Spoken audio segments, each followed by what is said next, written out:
right, mic check, mic check. 1 2 1 2 1 2. All right, try this down. All right, I hope I sound okay. I had a idea in mind, and I know this is a random stream out of nowhere, but I wanted to show. I guess I wanted to vent about what I've been watching lately, and I know some people are probably getting off of work right now. CT right now, the time's actually like 4:55, 5 o'clock. So people are probably in traffic, or they're probably trying to get home and do what they got to do to get home. Unless you're the other side of the world where you're probably going to work, I believe. Or probably still sleeping. But anyway, over the last month, I haven't been posting any videos, and I've been kind of stuck with messing around with my Linux desktop and trying different things. And I've been kind of stuck in a circle. I've been installing different Linux distros, trying different games, and finding things that I didn't like. But along the way, when I've been watching YouTube videos and stuff, I've been seeing things that really kind of bugged me. And I would start to record something to talk about it, and I'll get discouraged halfway through. And I had to remind myself earlier this year that I told myself that every day I'm going to try to record something or try to be productive a little bit every single day. So between work and coming home and doing what I got to do, I do some type of production, not production, but be productive in some type of way, and only take one day off. I'm just chilling out. And I guess I've been talking myself out of doing anything. So I'll come home, watch YouTube videos or play a video game and not record anything, not really do anything around the house. So this is one of those things I kind of sat on last night, and I was like, you know what, I got to do something, anything.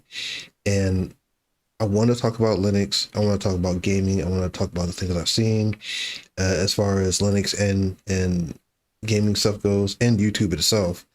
And instead of just doing chopped up into a bunch of videos, I figured I'd just talk about it.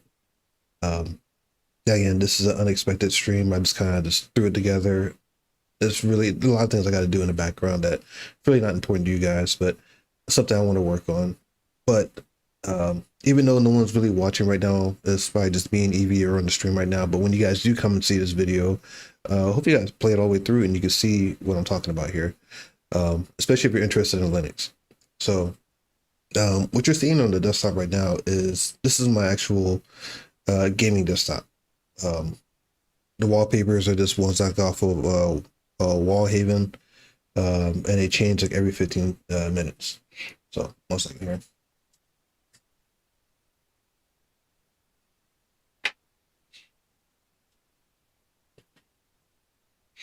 All right, yeah. So that's that. All right, so this is I just want to show you guys that this is mainstream Linux, and you know what I didn't do? Let me see if I can do this real quick.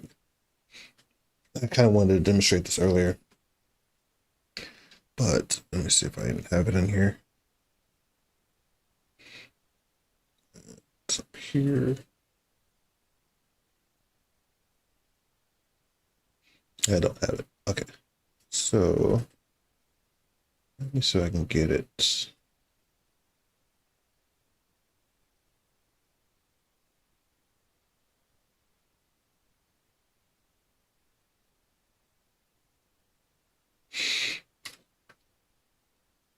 I didn't really set up a whole lot on this. I got it just enough to kind of see how the operating system works. Let's see here. I'm looking for a Helium browser.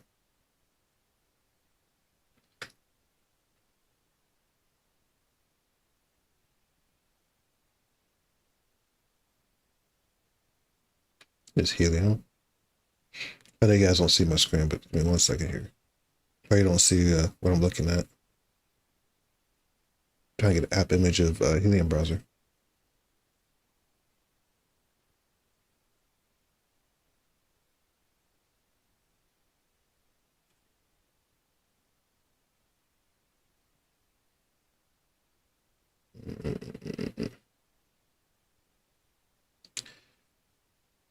All right, app image.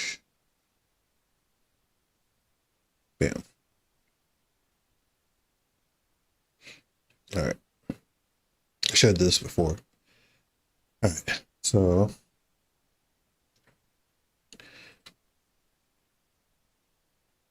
install this real fast.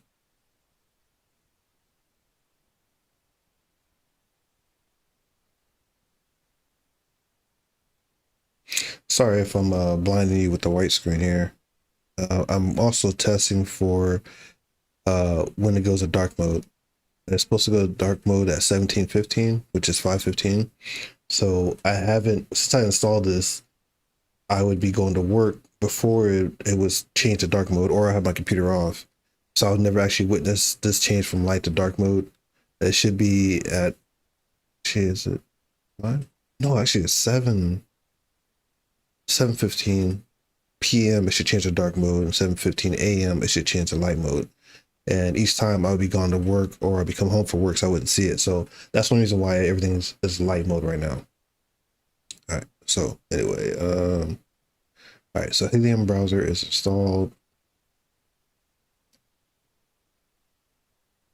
right there. Connect to the dock. Oops.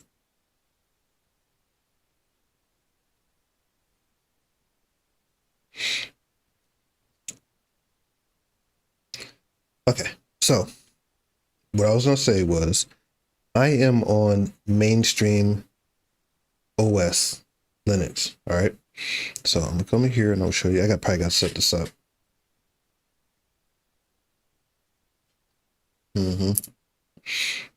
No. All right. So if I go to distrowatch.com, oops, drop my stuff everywhere. All right, and I scroll down. Now this one, I found it. This is mainstream OS. Initially, it was on the new waiting list, I believe. That's why I found it. Then the latest editions, and it's before. Matter of fact, here it is right here. Mainstream OS. Now, the only reason why I'm bringing this up is because there's not a bunch of videos on it, and I thought it was a good project. There are some things that need to be worked on, but no one's really talking about it. And I think this is one of those projects that will bring a lot of people who have been focused on KDE and GNOME desktop environments, and then they want to get into Hyprland and those type of things, but they don't want to deal with a bunch of config files. Yes, there is Natalia. Yes, there is Think Material Shell. But this one doesn't use neither one of those, and they configured it the way they like, but it didn't feel like it was designed to be the developer's project on its own. It felt like they made it so it's user friendly. The hotkeys, the shortcut keys are just like, they make sense to me. If you're thinking about GNOME and KDE, they actually make a lot of sense. They were so let me look at this real quick. So it's Arch based, that's another reason why I kind of put it off, because I don't mess with Arch. I usually deal with Debian, Ubuntu, or Fedora. And Fedora has been my favorite over the last 2 years, really. When it comes to Arch, the whole story of Arch always breaking your system, always an update coming through and something goes wrong. I'm like, this is not dependable. But this guy has made this, I don't know if guys, a group of people, lady, I don't know. But they made this very user-friendly. Here's a little thumbnail to have on here, which is the basic design, which is pretty cool. Not bad. But it made it user-friendly for beginners. So, and I think I put a review down here. Yeah, I put a review. You guys can read that. This is my review right here. And a couple other people with some comments there. Even a guy from Hong Kong commented on this.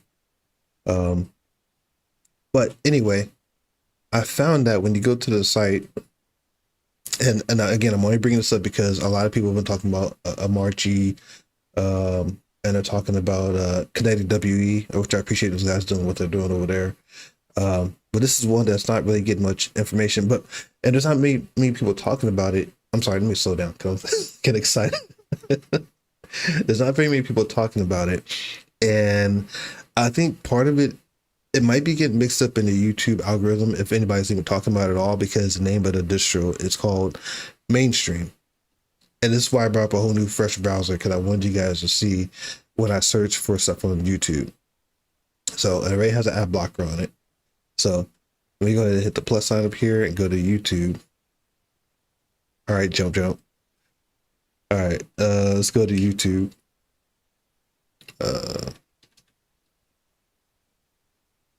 I was gonna do this video earlier when I got off work this morning, and or just stream. I'm glad I kind of took my time because I was like really tired and messed up. So, all right, so check this out. If I do mainstream OS, I put Linux just to keep it in Linux field. Oops. Linux, and I search. This is on YouTube. Fresh account, no history, nothing like that. Search it. All right. There's a Marchi. A bunch of shorts. Nothing here about mainstream. And this is not even the same results I saw earlier. Usually when I see mainstream, I get a lot of Ubuntu. I get Fedora, Hyprland type stuff. See how to make Linux mainstream. But it's not mainstream OS. I think that kind of hurts it. So if there are videos out there about mainstream OS, it's being hidden because you named the distro mainstream. So people are going to look at mainstream OS, or I think mainstream and Linux is going to stand out.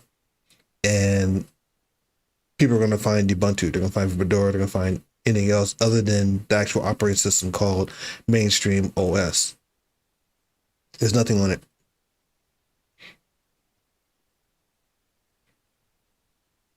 This shows that rejects mainstream.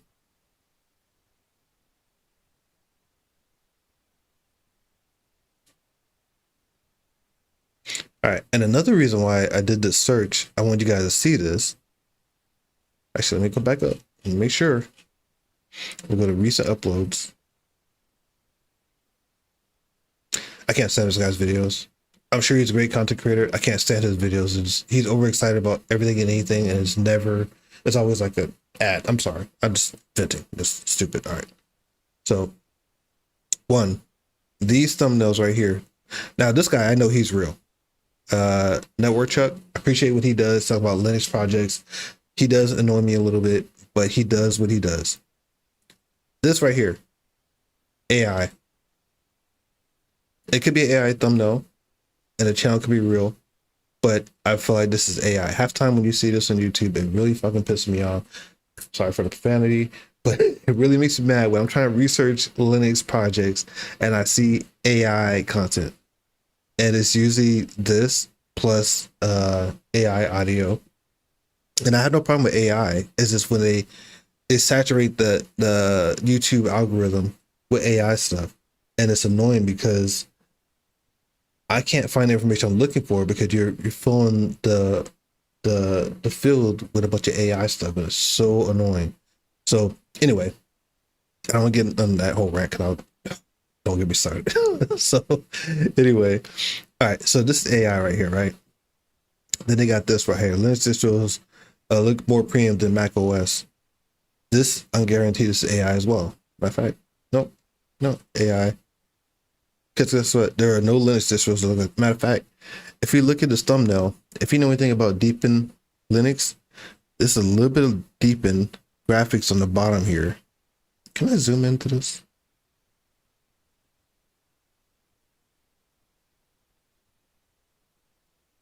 If you look at this thumbnail, if you're familiar with Deepin, this right here is a Deepin task manager. They don't have a bar that looks like this at all. The widgets on top look like they're GNOME actually. They have nothing to do with, or they could be Mac. I don't know. But these icons right here are all Deepin Linux, Deepin in itself. And they take these thumbnails, they obviously create them, and it might be AI doing it itself, but they'll create them and put them on the thumbnail and say, yeah, everything like, and they always make a comparison between Linux and Mac OS, which is really annoying. and they'll throw it out there and be like, yeah, Linux distros have premium, more premium than to the Mac OS. Nobody's looking for Mac OS. If you're looking for Linux, you're not looking for Mac OS. Most people are going from Windows to, they're thinking about going to Linux. So anyway, I'm going to big rant there. These right here, another thumbnail. This is Tech AI. That's the name of the channel. We got a lot of these with a lot of purples and blues, and then somebody looking surprised. This could be AI. I'm not sure about this guy here. Skim through it. And sometimes when they don't show their faces, but I think it's a real person, you see his hands at least. So I don't know anything about that guy. I'm just talking in general. Again, surprise, blue, green, Linux. I don't know if this is a real person or not. Now, some of these are convinced because they have a person sitting here.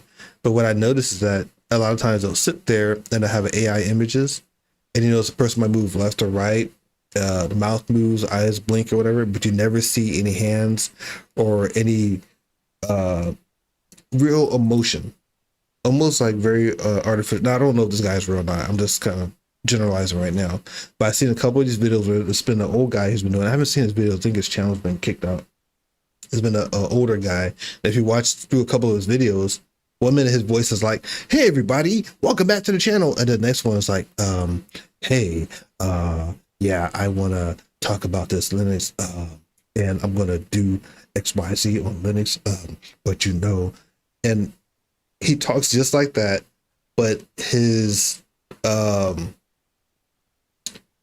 it's like the ums and the, it's thrown in there, but it's so, it's like they took a video sample or audio sample of somebody who talks like that. Like I might talk like, hey everybody, thank you for coming to my channel. I hope you guys like what you're seeing here, blah blah. So it took that, and the AI took that, the audio clip for that, and said, okay, he puts in every third or fourth word. So they did that, and then the guy sounds old and unconfident, so they used that same his audio sample, and then they added on to the clip. And so one clip, when he's talking about Linux, and he talks very much like AI reading through the about section of a Linux distro, and it's stuff that the average person not looking for. What is this Linux distro? What is it built on? Is it safe? Is it something that I can use at home? Those type of things. And it's not practical information. Somebody who's actually talking about it. It's like they're reading the user manual instead of actually talking about the Linux distro. Now, this whole time I had my mouse over this thing. If you look, this guy has been very stagnant. Kind of just moving his head a little bit. Now, I don't know if he's real or not. I'm just talking in general. I have to filter out YouTube myself when I'm looking for content. And again, I'm looking for mainstream OS. So I haven't seen mainstream OS, and everything has been, is this the same guy? Yeah, ancient vault right here. Same thing. 5 days ago, 7 days ago. Same shirt. Now this could be a China thing. I don't know what's up. But again, AI pictures on the left. Him moving. Oh wait, that was a little bit different. But again, no hand motion, no excitement showing. Now, this could be a guy sitting in his room and actually doing it. But again, he's talking about generalization of stuff. There's no way you sat there for 2 days and said, I'm going to come up with these videos. Microsoft's silence is the story why gamers are secretly abandoning Windows. 1, gamers and Windows is already a major topic. Half the time when you look at Linux stuff, gamers and Windows is always popular. Yep. So they're buzzwords, basically what I'm trying to say. Why millions of Windows users finally snapped 2026. So this guy is probably most likely AI. And it doesn't sound like, this is the way he looks. There's no way he thought about, oh, this is a great thing I should talk about. I don't know. Again, oh, what? This is Tech Uncovered. So again, same guy, different channel name. This is Ancient Vault. Tech Uncovered. So yeah, most likely this is AI. This is the shit that really kind of pissed me off, because when I'm trying to use YouTube for the purposes of you broadcast yourself, the slogan from YouTube back in the day, we have AI slop. And people have been angry about how YouTube has changed their algorithm and all that stuff, which I understand. It makes sense.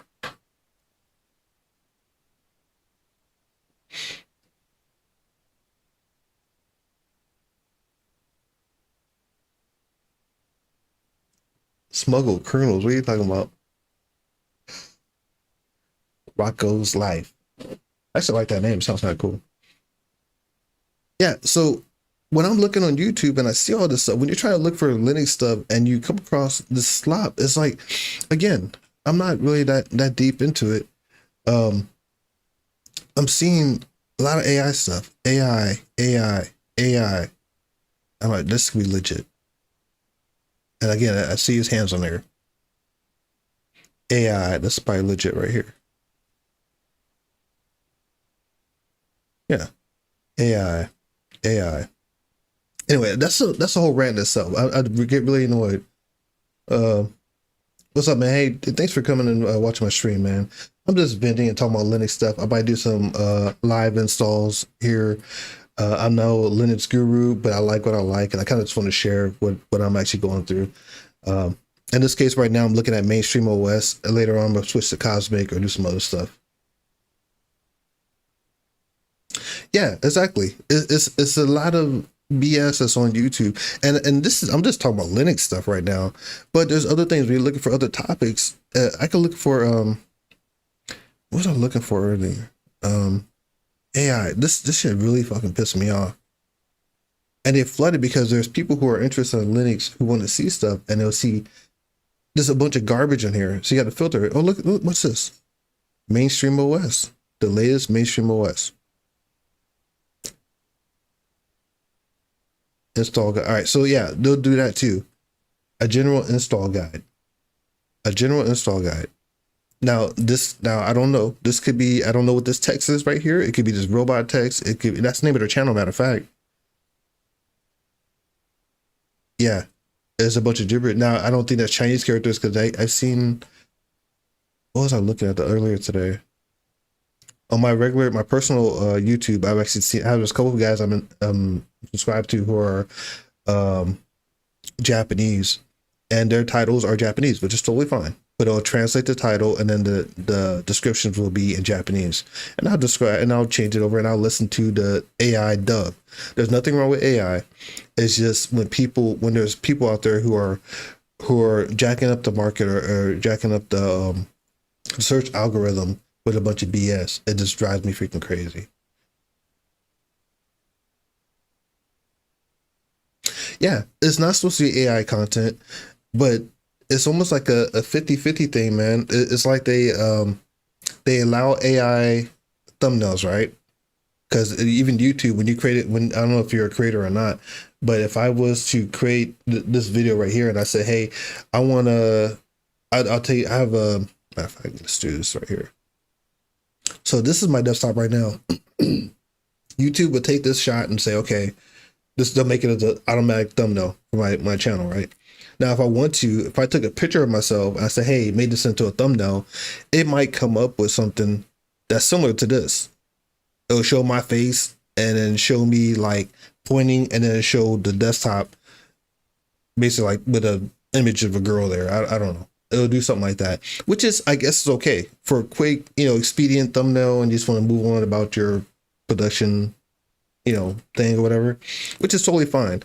But every time you look on YouTube as a viewer, because I'm a content creator, but 90% of the time I'm actually a viewer. I go in here and I watch my guys I like watching, and everybody's excited.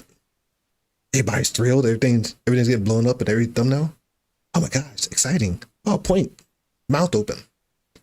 Purple, blue. Oh, awesome. And then you get a couple of these generic, I'm just a guy who's Arch and Windows. I don't know. Anyway, I didn't mean to go into a big rant about that. Anyway, so for the creators of mainstream OS, if you ever come across this video, which you probably won't, I don't have a bunch of subscribers, but if you do, you might want to reconsider your name because your name is not standing out nowhere.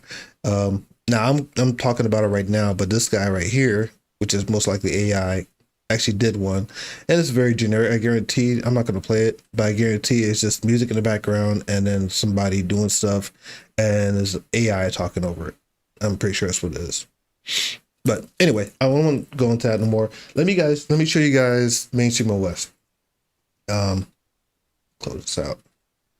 Okay, the reason why I stumbled across this OS is because the way it described it was that it was very user friendly, and I thought it was pretty cool. I'm not big on Hyprland, and I have two different computers, and on Hyprland and stuff like that, there's not a seamless way to share my mouse and keyboard between two different computers. On X11 desktop environment, I can use Input Leap or I think it's called Desktop Flow, where I can share my mouse and keyboard. It's a little disappointing in to find videos about subject you want to. Yeah, exactly. You need to get info about, and you can't tell if it's all garbage. Exactly. Yes, exactly. That is very annoying when you're actually trying to find information, and it don't have to be about Linux. It could be about, I don't know, if you can file in taxes. It could be about how to change something on your car or something like that, and then you get a bunch of AI slop or just reading a self-help guide, and it's a bunch of gibberish on there, and you're just like, you appreciate when somebody's like, hey, this is how you change your oil in your car. And then they show themselves going through the process, changing the oil, whatever, where AI is just showing you AI images and it's just like generalizing how it's done. That is very frustrating. But all right, so Mainstream OS. I found this Linux distro. I think this is something that people actually should look at. This is actually, I think it's pretty good. The guy did really good. Now, there are a couple of bugs in this thing. Now, to be fair, I went from Ryoku. Look it up. Ryko. Man. Let's see. Distro watch. I don't think it's even on here yet. I think it's one of those ones that they've been promoting. Is it Ryuko? Ryuko Linux.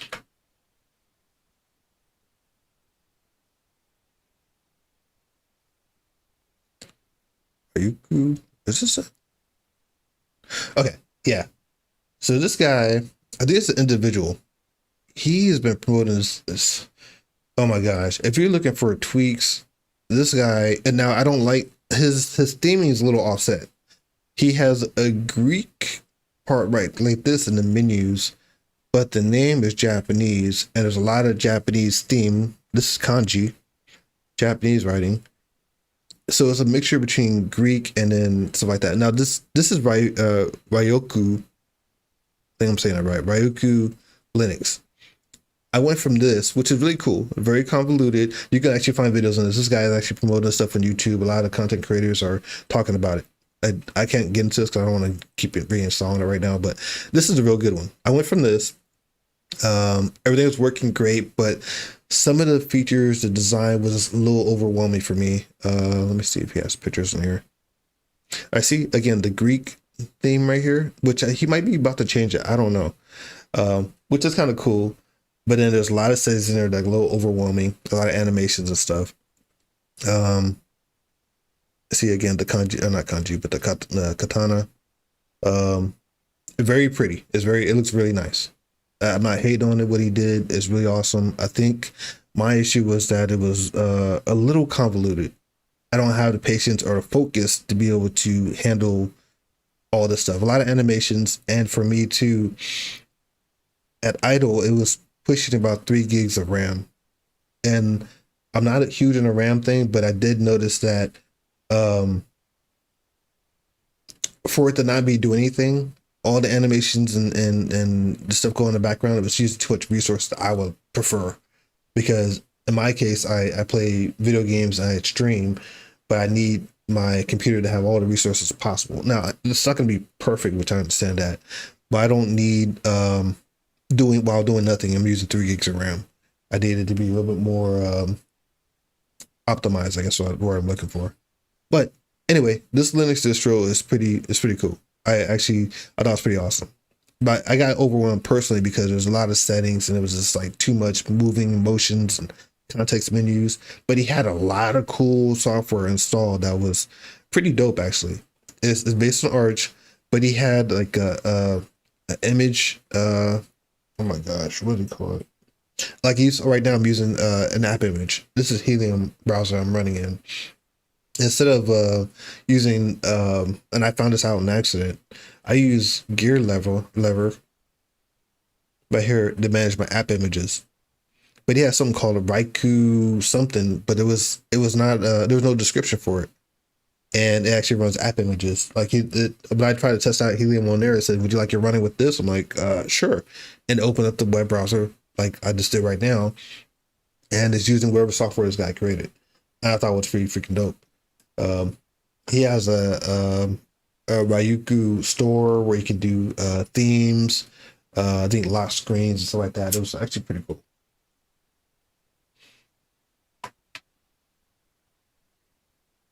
But anyway, all right. So this is mainstream OS. The wallpapers are wallpapers I got from, I think they were from a bundle actually. And these are, let's see, I'll pull it up.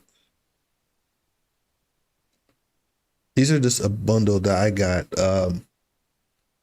Wallhaven. Now I didn't get them like this. I named them like this. I just went through. It was like a whole list of wallpapers. I just named them, put them in an organization type folders where they all have different themes. Some of these I got to clean up a little bit.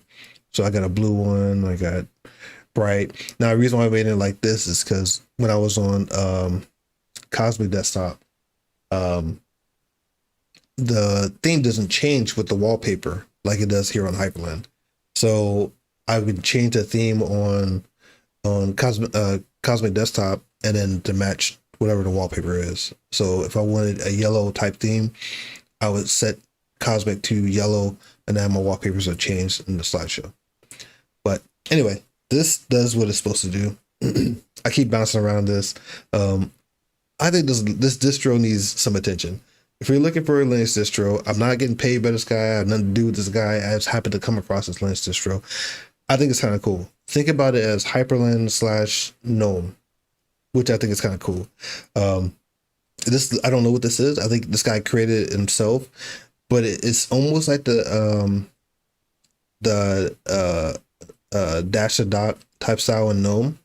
Little animations here. I think the blow up is a little big. I might be able to adjust that, but that's fine. I can deal with this myself. All these apps I installed myself. It did come with Steam as one of the applications, but for my own sake, I felt comfortable installing a Flatpak version myself, so I removed their version and installed my own. Let's see, I think the clock on the desktop was part of it. One thing I did add was this, and this is, I can click and drag the weather widget. And I don't know how to just lock it in place, but it says you can click and drag it. And I was like, sure, put it on there. It worked. Has a built-in AI thing. I don't know how to use this. I don't understand it, but I'm not really too concerned with it. Let's see, tests. Yeah, I think I had to set it up with a AI agent or whatever, but it's there. It's cool. There are hotkeys. I'm not a hotkey type person. I like to keep everything around my Windows or super key or mod key, whatever you want to call it. And again, they made it very self-sufficient, very simple. I hit Windows button. I got an overview. I got my app drawer. I can scroll down, and if I have more stuff, it will show it here. I thought that was, it's simple. It works. It's freaking cool. There's my OBS. There's my system resources. I got Rust Desk over here so I can access my second computer where I'm streaming at. It works. I can go up here and go to my other desktops. And it's smooth. It's not a bunch of fancy graphics and animations like that, which I thought was kind of cool. I think I added this up here. This is a resource thing. Most guys who are big on Linux like to see the resources and what they're being used for. Here's what I got. Nothing crazy.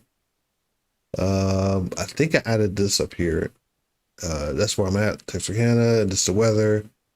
They have a built-in screen recorder, which I'm not using right now. OBS is running, so it shows that up there. Now right here, there's a setting. It's almost kind of like Natalia and how Think Material Show is. It has a little menu here, just audio, internet, calendar, notifications, brightness and stuff. It's clean. It's not overwhelming. I hit the settings here. Now this is where Ryuku. Now it's not a comparison between Ryuku, and mainstream OS. This is not. I don't want to make it sound like that. This is. I just like what they did here. They could clean up a little bit. So I think one of my issues. This is a quick adjustment menu, which is okay. This is a little confusing. Between auto and content, the theming is not fully accurate. What I found. So in this case, I don't want to change anything because it's gonna mess up my whole setup. But auto should be automatically adjusting your color theme to wherever the wallpaper is. And the content is supposed to say, okay, well, if your wallpaper is mainly green or red, then it should change it to match that across the color theme. But I don't know. I found it to be hit or miss. But as you've been watching this whole entire time, I had more red themed wallpapers, and it did kind of adjust. This is supposed to be in the red folder, and it's more brown orange color, but it seemed like it's hit or miss. But it seemed like he's doing updates. No, speaking of update, all right, I'm gonna go all over the place here. I don't want to. Let me slow down. All right. Anyway, this is cool. It seemed like he's working on it. It's still being tweaked a little bit. It could be cleaner. It could be better organized or whatever. Look better. I don't worry about Wi-Fi because I don't use Wi-Fi. I'm using LAN connection. Bluetooth. I got a Bluetooth adapter, but I'm not worried about it. This is for the bar, which I believe is up here. I can make tweaks, adjustments to it. Again, when I installed this, I didn't make a bunch of adjustments to it. I think one thing I changed was the time to 24 hours. Old military guy, so I like having a 24-hour time on there, which is why it's 1732, 532. Change the position of it, left it on top. I wanted it to be floating. And I pretty much skipped past that. There is a hot corner set up on this, which is very finicky. I have 3 screens here. I did it on the wrong screen. Let's see, doing this one. There you go. Let's go up and down. Now this is only applications that are open on this desktop. I have, like I said, or 3. On that monitor. So I have 3 monitors. This is the applications are set to be on this monitor right now, which I think is cool. Now I think it's supposed to be normally side by side, but I have it up and down, which is fine for me. But I like how they had that feature on there. Added the hot corner, and top left works for me. Now it's I'm only being very delicate about it because sometimes it goes to the top screen instead of my bottom screen. But I thought it was kind of cool. You don't see that much on Hyprland. You might see it on Neary. I guess you could set that up. I don't know how it's done. But again, I don't have to mess with a config file, adjust anything. Everything is just there. I made a couple of tweaks in here. This is nothing that you haven't seen before if you're into Hyprland, which is kind of cool. And this basically made adjustments to things up there and what's shown and stuff. I think the lock screen and stuff was enabled at first. I had to disable it because I don't like my screen being locked up. I'm always on my computer, so I don't want to go step away to go make something to eat, come back and my screen's locked up. That's just me personally. Background, I think they just added this right here. I did an update this morning and then suddenly I noticed this. Maybe I just overlooked it, but change wallpaper automatically. It wasn't there, but it did have the shuffle and the change, and all these were here. I don't think this was here, and I don't think this was here. So again, the guy's working on it, which is pretty cool. Text and stuff like that. This is, again, I wish these menus would stood out more. I wish this was like off to the side or was like bigger text instead of a group of text. And then you're kind of like, I don't know, it still feels overwhelming when you look at this. So I wish you would break this up just a little bit. Maybe like a bar that goes across to break up each section. because I see this, there's a lot of stuff to look at, and I'm like, I just want to look for my wallpaper animations. You know, I'm looking through all this text as text. I'm like, I gotta read through every single part of this instead of seeing slideshow. Oh, well, that might be my wallpaper changing. I need to look at that. Yeah, I need to see in bold text. I don't know. That's just me.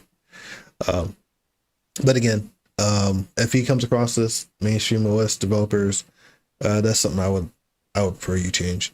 Window decorations, again, animations, stuff like that.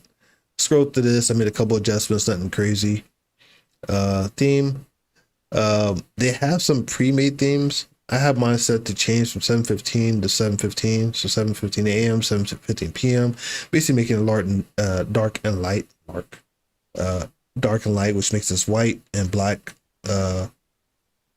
windows and menus, stuff like that. I like this too. Now I like it, but I don't like it. This is another complaint for me.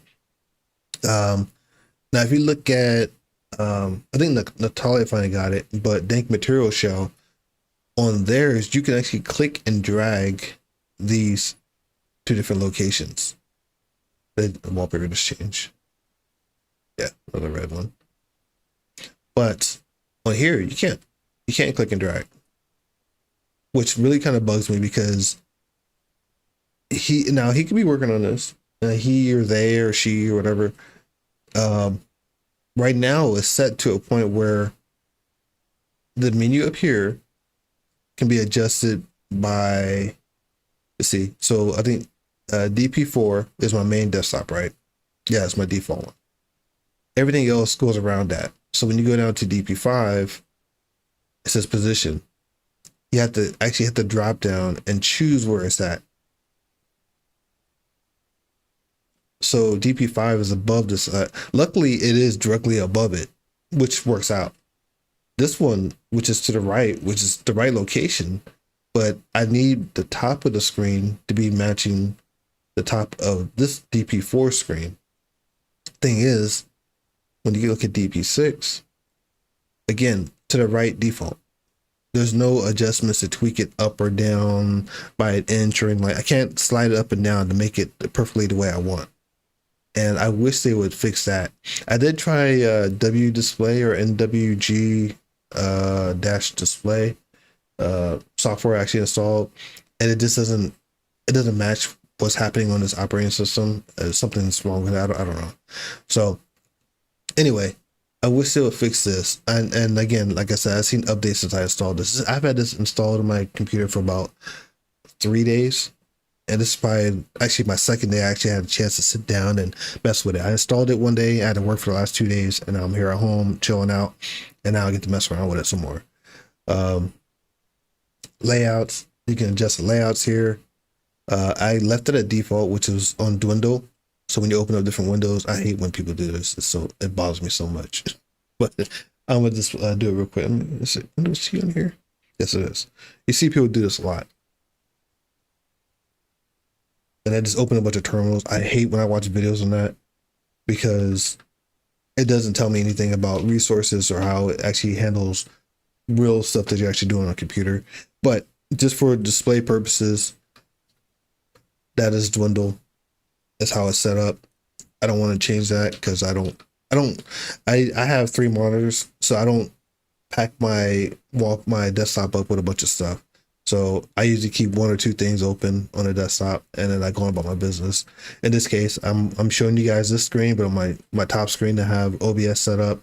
My left screen I have my resource usage set up over here, and this is how I normally work. I do all my work right here, and if I need more resource, if I need to open up another space, I might come here and open up Helium or something like that, and then go back to my main desktop and use Florp or something.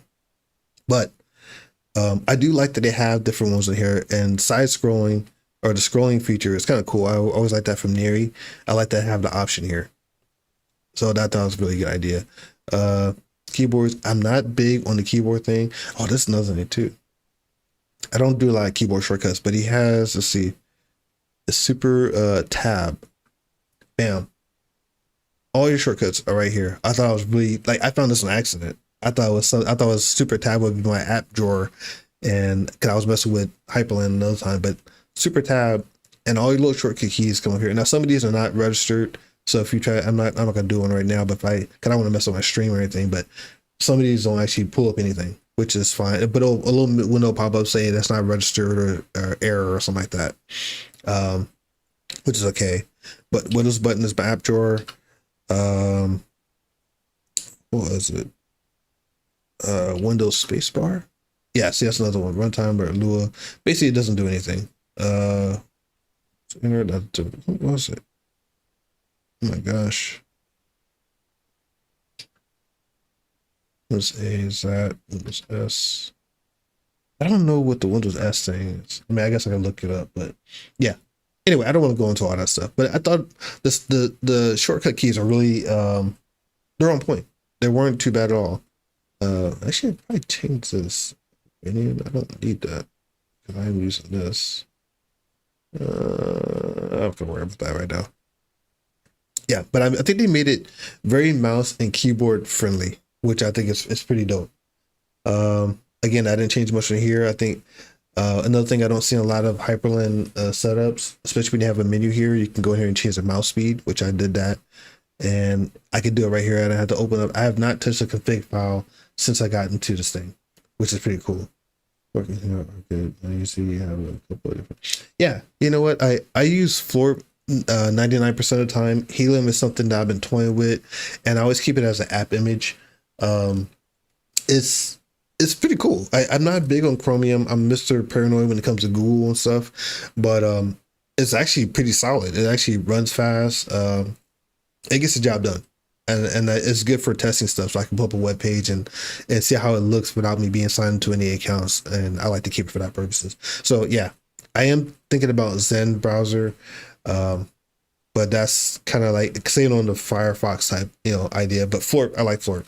I spent 9 years in Japan, so I'm like anything Japanese. I'm like, yeah, I'm all for it. Not to brag, but I'm just talking anyway. Power settings was pretty cool. Normal again. If you think about GNOME desktop and you think about having a combination between Hyprland and GNOME, you're basically getting that here, which I really thought was pretty cool. Account setup was pretty cool. Now I'm trying to fast forward to this because I think this is freaking awesome here. I had MS for services updates. This right here, when you're done with Arch, you're not big on Arch. I'm terrified of Arch. I don't barely know the commands when it comes to a terminal. If I had to go to a terminal on Arch, this I don't say motherfucker, but this guy installed something in here that I thought was pretty cool. So he has an update setting in here, so you don't have to go in the terminal. The idea is to prevent using a terminal. You go in here and I can put my password, right? Start update. What it does is a snapshot. It does a snapshot of your system right now. Then it checks for updates. And I don't have, I think there's an option when you first install it if you want to use AURs. I don't use AURs. For I understand, AURs will jack up your system. You got to watch what you're doing. I'm not trying to watch my system. I just want my desktop to work and I want to be able to play my games. I don't want to be, this is not a project. This is my day-to-day usage. When I use this computer, I use it on a daily basis. It's not my project computer. I run on Linux 24/7.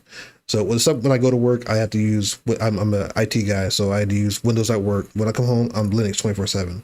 My stream is being produced on Elementary OS. This desktop right now is Arch, and this is what I use on a daily basis. So I don't need something that's going to come here and break. See, ARs just skipped. And you look in here, it says, where is that? There's a part in here where it says, basically it takes a snapshot. I guess when it actually finds updates that have to be done, it does a snapshot. And when I reboot my computer, it actually comes up and says, hey, here's the last snapshot. And then you can choose the previous one or you can continue with the boot. I thought this guy did a great thing right here where you just come in here, you go to your app settings. I can go from my desktop and say, oh, I'm ordering the updates. Instead of opening up a terminal and running a command, I can actually go over, hit settings, scroll down to updates, hit in my user password, and it runs the update. It checks, oh, there's updates, and it does a snapshot of your system. It runs the update. So if anything breaks, you can just go kick back to it. And again, like I said, I ran the update I think last night or earlier this morning, and I found that they had tweaked the I tweaked this. Now maybe I overlooked it, but I don't remember this being here. They made an adjustment. I'm not big on reading the key details because I don't care. I want this thing just to work. I want to turn on my computer and work. I think mainstream OS did an excellent job with that on its own. Again, I'm not being paid by these guys. No one asked me to do this. I just wanted to share this because I'm about to wipe my computer again. I wipe my computer on a daily basis. If you're a Linux guy, you probably know what I'm talking about. I wipe my computer and I install a new operating system. I'm up and running again. So anyway, I kind of want to share that. Let's see if Rich won't do that. I don't know which file system on this. That's not just right. You know what? And again, I don't like to go into the details, but you're right. I know that the program snapshot itself actually will do it for you, and you can go through and you can, I don't know if it has it on here itself or he has built in.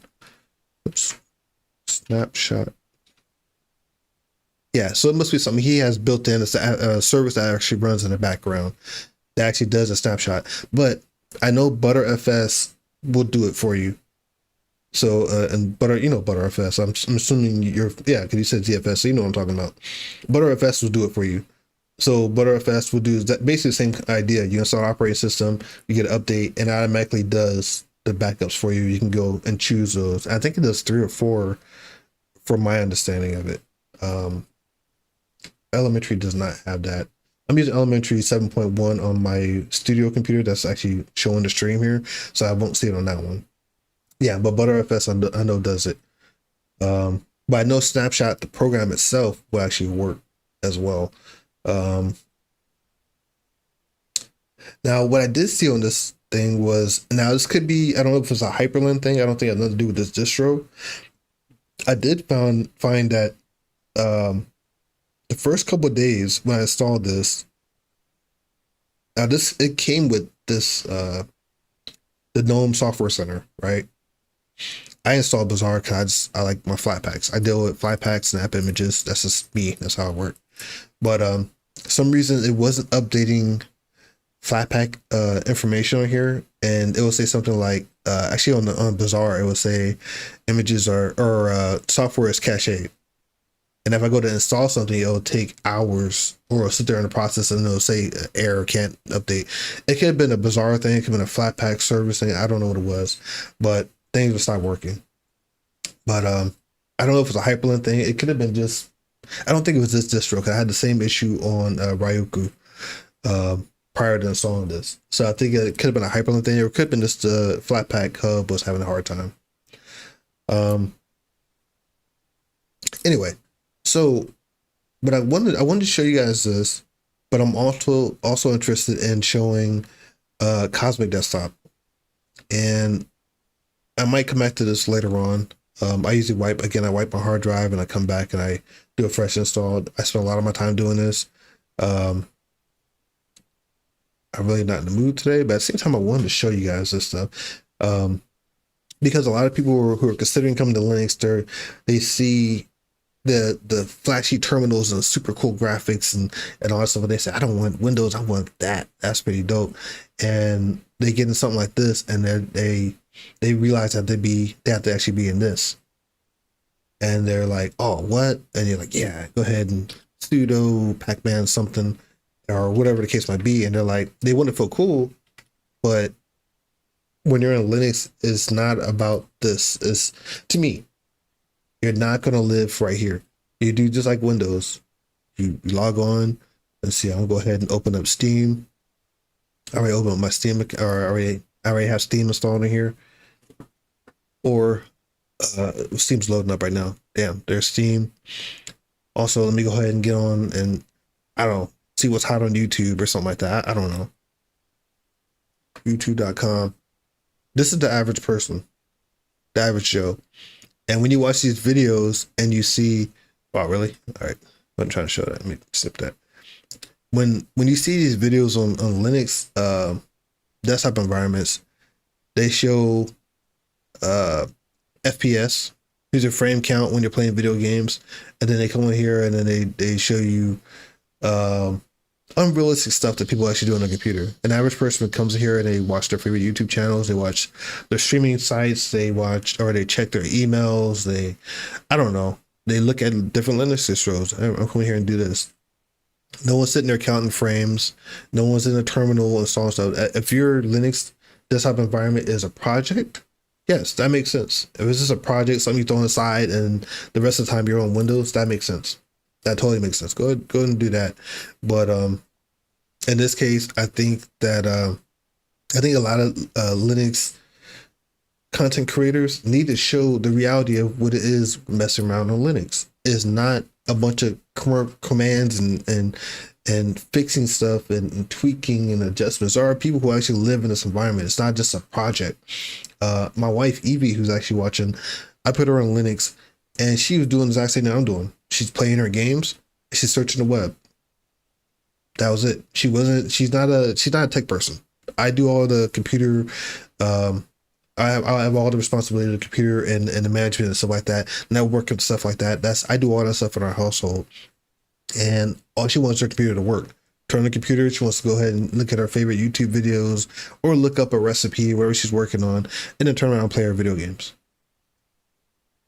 But whenever you watch a YouTube video, it's always like how to make this project on Linux, and it's like you add AI, the AI does XYZ, and then how to set up a home lab, and I see comments of people saying Linux is only good for routers, it's only good for tinkering and people who are not serious about whatever. To me, it's not. I actually live in this, and my wife lives in it, and we just do day-to-day stuff. If I wasn't recording content right now, I would just be watching YouTube videos and playing my video games. That's what I do 90% of the time. Every blue moon, I gotta put my bank account, gotta do something on it, check a bill or something like that. And I do, modern day 2026 users are actually doing this. They use a web browser and they have a launcher or somebody playing video games. If they're not video game players, they're just doing this. I'm gonna go on Twitter and then look at Twitter stuff or whatever. But I hate it when a lot of content is just shown to be just a bunch of terminal stuff, and I don't know. It's just a little frustrating.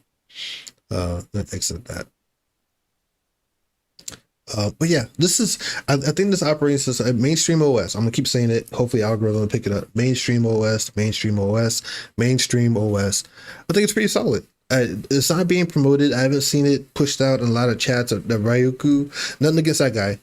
He's going to people who are live streaming and he'll bring it up in the comments and say, "Hey, Ryuku, check it out. Have you looked at?" I'm assuming it's him, because for so many people to be bringing it up and the guys I watch, I'm like, all right, you're trying to promote your stuff, which is fine. You want people to bring your more attention to your desktop operating system, which is cool. But mainstream OS is not. And maybe this guy is just kind of just a chill project on the side. If people find it, they find it. If not, they don't. This was pretty dope. I did find a couple bugs. Like I said, the wallpaper thing was kind of messed up for a little bit. But I feel like he's working on it. I do like hitting one key. I don't have to remember super shift number 1 or anything like that. I can hit super 5 and it goes to the 5th desktop, 6, 7, 8, 9, and go to 2. And 2 is up on top where my OBS is, but I wish these were individual. So I wish I had all of these available for this desktop, and then I have 10 more up here and 10 more to the right. But that's all right. But I am very excited about this. I'm probably going to come back to this, but so the next one I want to talk about is actually, I think I'm going to talk about Cosmic a little bit. I might install that right now, and which you're not going to see very much of that. Matter of fact, I'm showing my elementary stuff. But before I do that, let me go grab a drink real quick, and I'll be right back. So let me switch back real quick. Cool.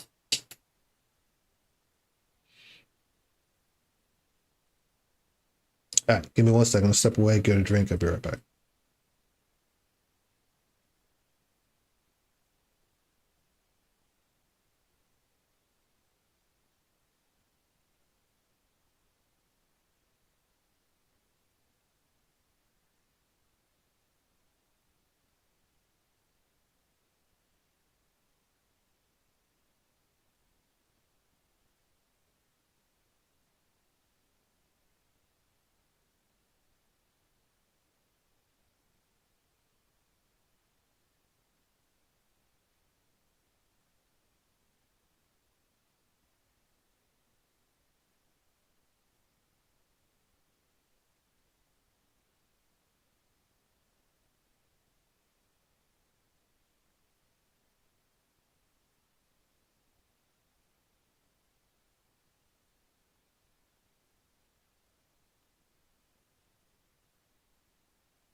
I'm back. Sorry, I should have made a be right back button or something.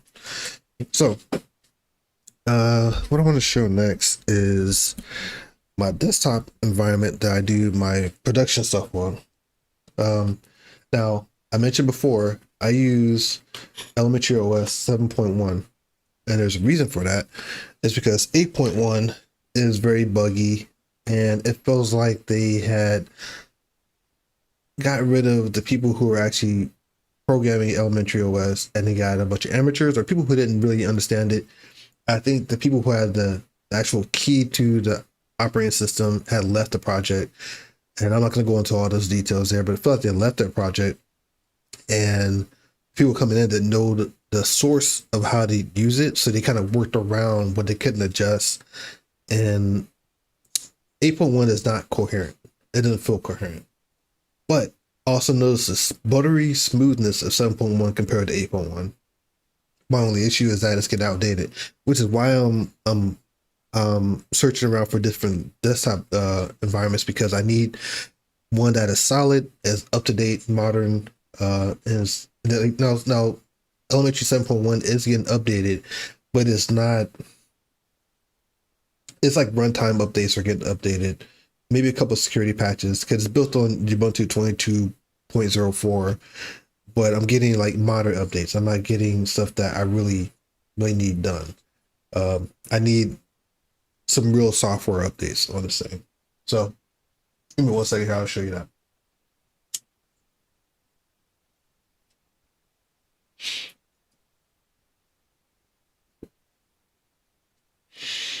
Okay, let's switch over here. All right, so this is my elementary. Obviously, I got my OBS open. Switch over here. Stream. Make sure my feed is catching up. Okay, so this is my studio setup here. I'm using Elementary 7.1, like I said, and I'll show you guys that.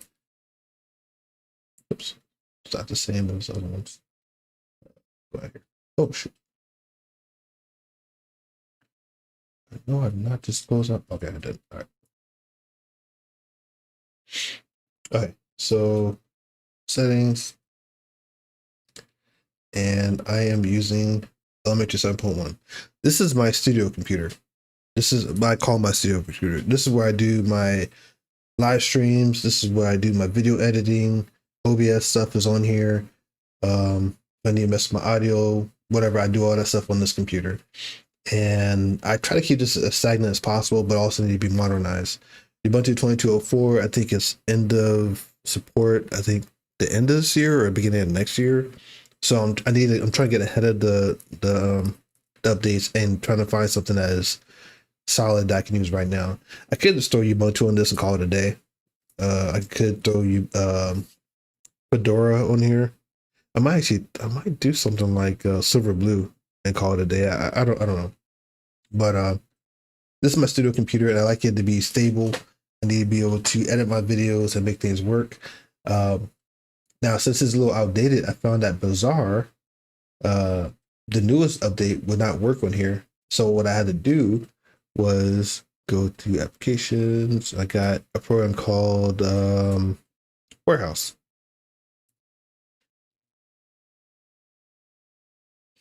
And then Warehouse, I had to go back and change it. So the modern, not the most recent one, I think it's 9.4, I believe. Yeah, 9.4. This one's not working on this desktop environment because, again, it's probably a runtime issue. I don't know. This operating system is not a priority for the elementary team, and they keep it enough just to keep it running. Again, it's based on Ubuntu, so it makes sense that they're not doing a lot of updates on it.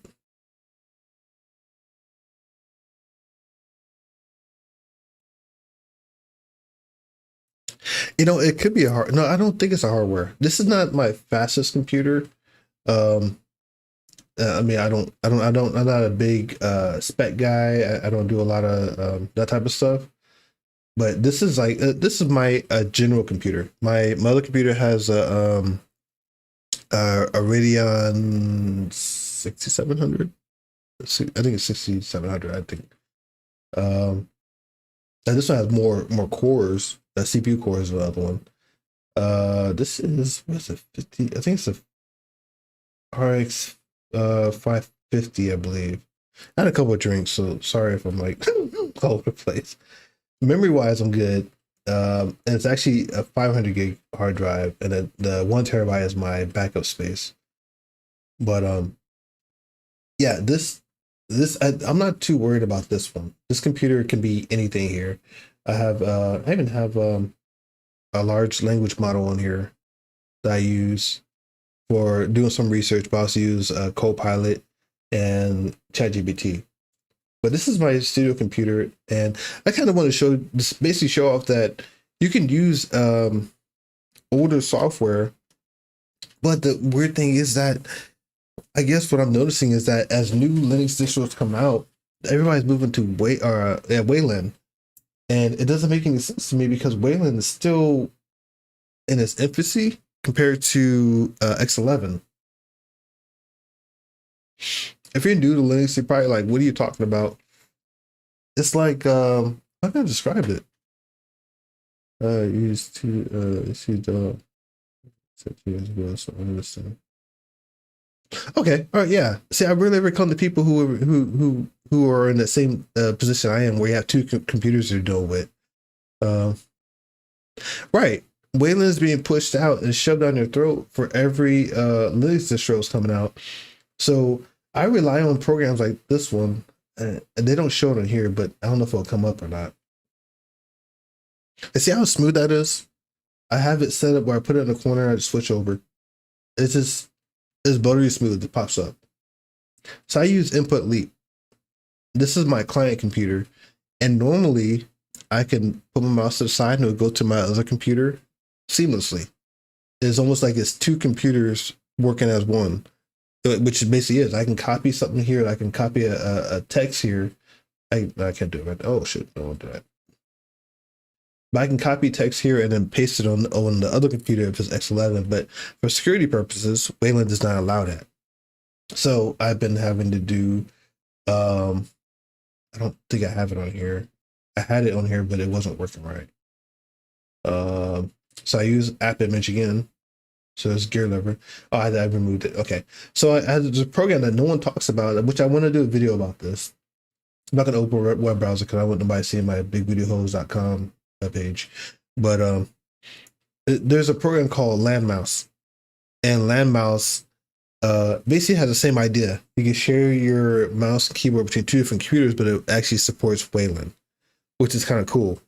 But I couldn't get it to work on a mainstream OS without the whole desktop environment shutting down and trying to reset. And it was sitting like a weird colored screen. So if this was on red, it'd be like a red background, and then when nothing else will pop up, I saw that sit for like 10 minutes and whatever happened.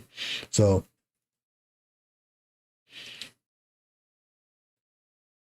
so here's all right. If you're using X11, right? It's weird no one talks about this. It's like no one, and I guess maybe it's a niche thing. Maybe me and you are the only people dealing with this, man. So we do this without. I'm gonna dox myself here. Matter of fact, I'll show you my other computer. Bam.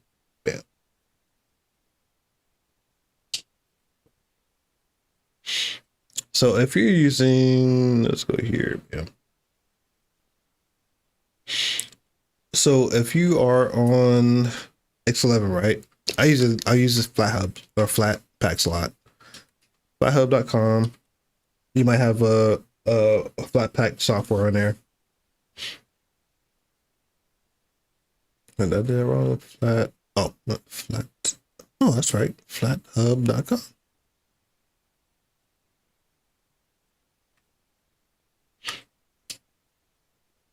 Oh no, .org. I'm sorry. Flathub.org. Okay, so there's a two that I would recommend to you. Now, I say two because let me show you. Input Leap.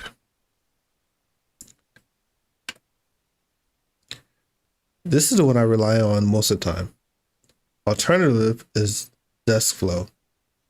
Now, Input Leap is this one's not really being updated, but it's pretty solid. You set up one as your server, which would be this one. And hold up, what did we say? The physical KVM. Yeah, I have a physical KVM too. As and there's always good range because it doesn't pass through EIS. Okay, so I'm not familiar with EDID, but okay, I got you. So I have a KVM button. I should turn my camera on so you, but I got a cheap one from Amazon. It does a job. Well, I'm doing with Wayland, and I can't do that. It's a pain in the ass. So here's the alternatives I use. I use Input Leap. If I have X11, right? Input Leap. This one I recommend. This one will allow you to, you don't have to use a button. You set up this computer, your main computer, as the one that has your mouse and keyboard hooked up to it. You set it up as your server, and you set up your second computer as your client. Now, matter of fact, I'll install real quick so you can see what I'm talking about. I hate when people talk about it like, yeah, just do XYZ and it just works, man. All right, so hold on. Input Leap. I don't have it on here because I'm using Wayland. I'll say right now. That just won't work on here. Chuchi? What's Chuchi? Is Chuchi similar to another KVM? Right. Let me try to be Linux guy here. Let me try to move this to another desktop because I'm so cool. Where we at? All right, so this bad boy is moving right here because I'm cool like that. Okay, so when you pull it up, you do this bad boy. You go to English, right? Next. This is not going to work on here. I'll show you why in a minute. So this is my main computer, so I'll make it as a server. Hit finish. This is what I normally do. You might do differently. Minimize. This I want to be showing up here basically. Show this icon. I turn off SSL. Hit OK. And then what I hit was configure server. So saying mainstream is the name of my desktop right now I'm using. Come over here, click and drag. Now the IP address, I'm sorry, the name, studio, that's the name of my second computer. And then I add the IP address, 192.168.168.121. Add. And I put it here because that computer is actually to the right of this. Elementary OS basically everybody looks like Mac, but I'm not big on making it look like Mac. I'm not anti-Mac, but at the same time I'm on Linux, so I try to make Linux look like Linux. I'm not shitting on Mac, I'm not shitting on PCs. I'm using Linux, so I want everything to look like Linux. I want it to be unique, just like this operating system itself is unique. I want it to be for me, you know what I'm saying? There are some people who are actually doing a lot of tweaks and make it look like Windows 11, make their operating system look like Mac OS.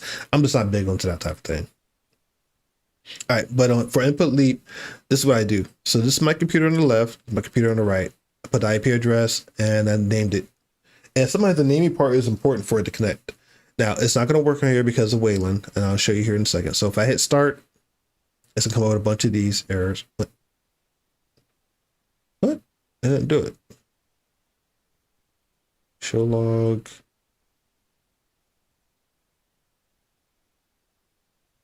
That's not right. Normally it pops up and says can't do it because XYZ. I might not even touch. If this thing actually works, I'm not going to. Hold on. All right, you got me in insane tinkering mode. Give me 1 second, guys. I'm gonna tune out of chat. Let me look at this real quick because this is unusual.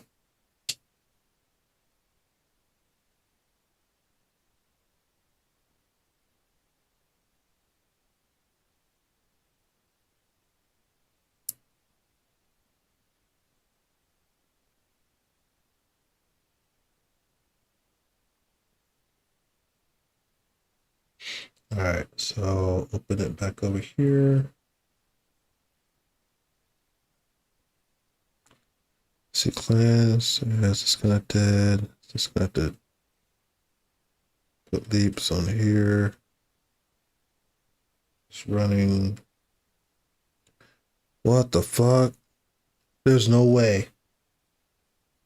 I've never seen this before. There's no fucking way.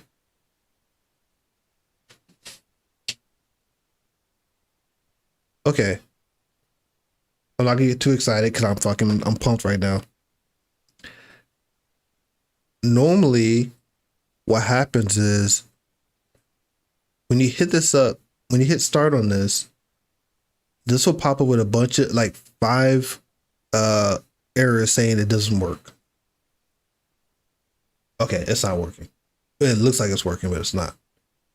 Maybe I'll restart this. I'll restart the operating system, but I get 5 errors saying can't reach it, and then this thing will say it try to connect, it disconnected, try to connect, disconnected.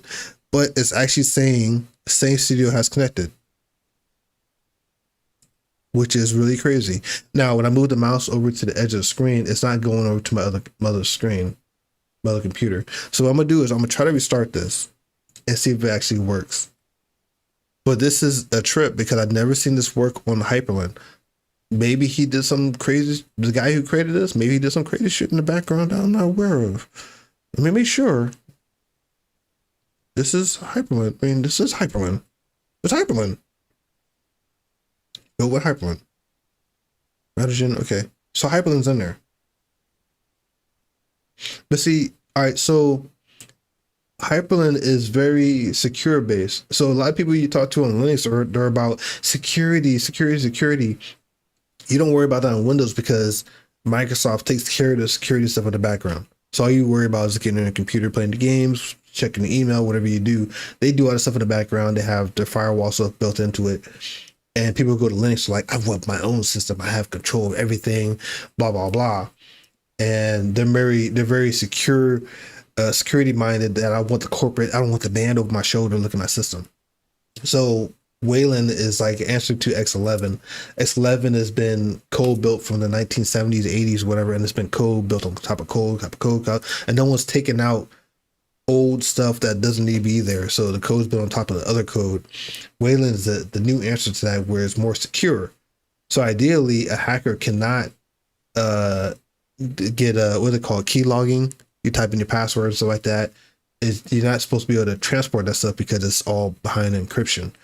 Now, this is my basic understanding. I'm not a guru at this stuff. Some guys are more security minded, but Wayland is supposed to be more secure in that sense, supposedly. Now, I think it's a Red Hat thing. I think it's a Fedora thing. There's a corporation behind Wayland, and it's been pushed out everywhere across Linux. But it's supposed to be more secure. It's earlier. It's not as developed as X11 is. But so this software that I'm using, Input Leap, is built to function on X11. So this should be coming up with an error saying, hey, I can't share your mouse and keyboard for security purposes. It doesn't say security purposes, but basically Wayland is stopping me from sharing the mouse and keyboard. But it's not saying that. For it to come up with this error right here, it's supposed to, disconnected, but this time it said connected. And this is acknowledging my screen sizes or whatever, which is probably it's all jacked up. It really is jacked up. It doesn't make any sense. It should not be doing that at all. I normally get a bunch of boxes saying can't connect, and I have to close every single one of them out, and it'll sit there. When I hit close on this, everything will shut down, but it's still running in the background. It almost like this guy did. I don't even want to touch this now because they actually got it working. If this working is working, this will blow my fucking mind. So I'm excited. I'm gonna give this guy all sorts of kudos. I'm gonna do all sorts of videos if this actually works. I'm excited right now. So I'm gonna go ahead and shut this down. I'm gonna switch over to my other computer. And again, what's your name? Rocco's Life. I'm using my KVM button because I can't use my my Input Leap right now. So let's switch back over here.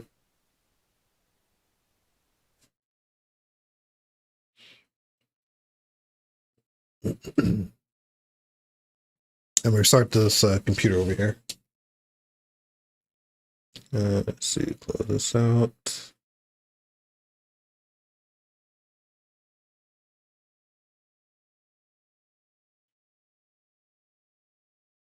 I didn't think about it. I should have music or something in the background. Shit.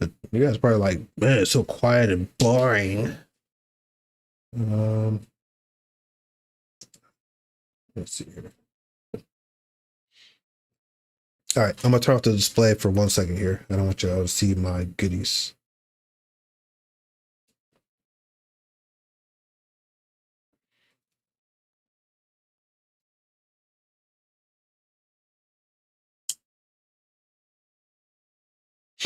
Still here.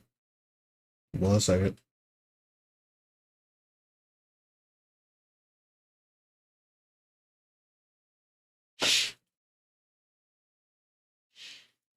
I don't know why I didn't think about this before. I should have had a playlist, something playing. It's something I've been listening to. Hopefully I've done a copyright strike on this.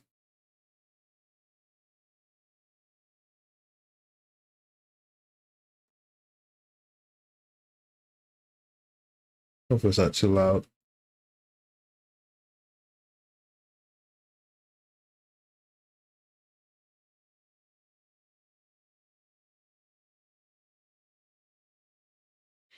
I don't know if y'all hear that.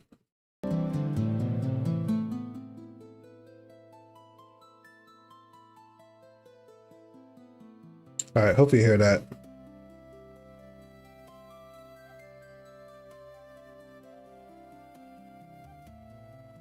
All right, is that too loud? Jump.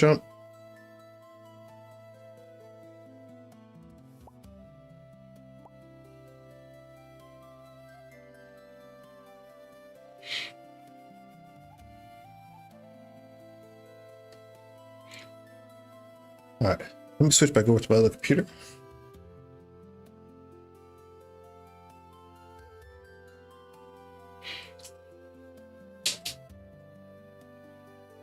It's barely too loud.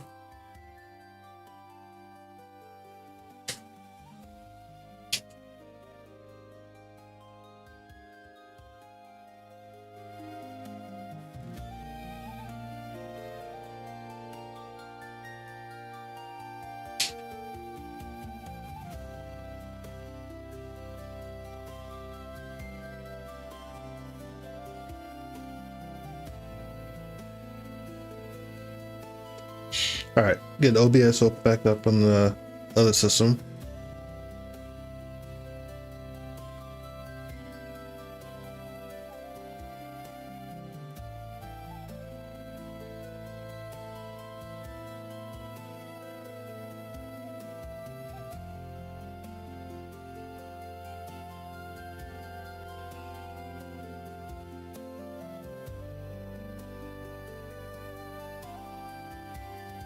All right, there we go.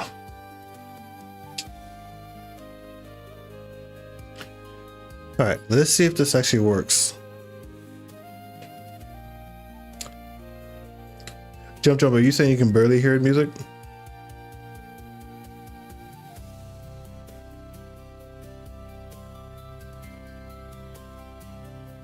It says it's running. No, it's not going over.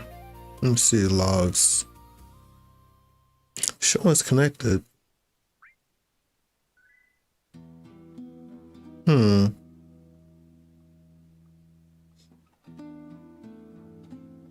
Set the client connection. See, it's connected. But the mouse doesn't go over there.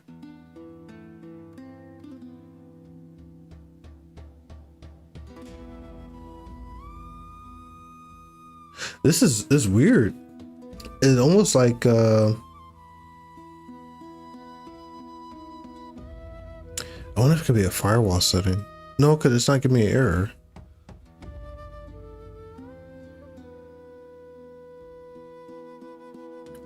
I'm gonna have to come back and look at this. The fact that is not giving me an error is kind of a good thing.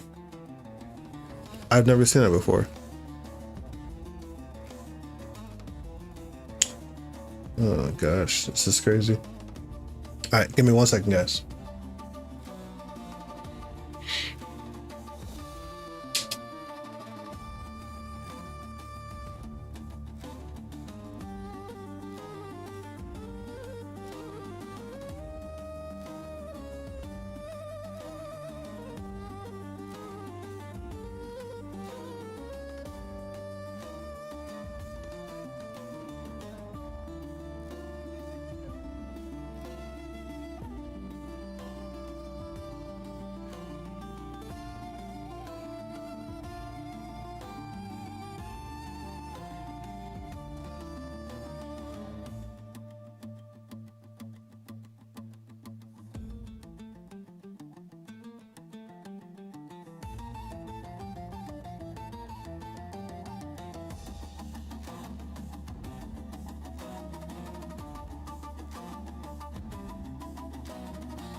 All right, sorry about that. I had to make an adjustment.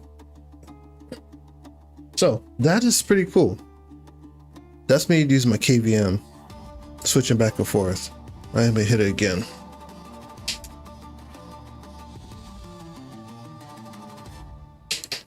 Switching back.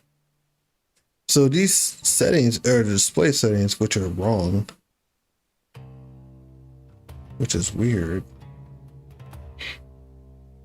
But the fact that it's not erroring out and closing immediately is kind of cool. To go from Hyprland to X11, that's pretty dope.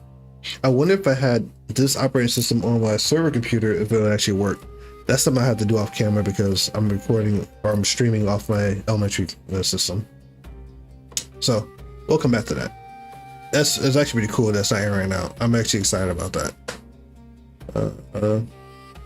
I wonder if they did something with input leak. Let me check.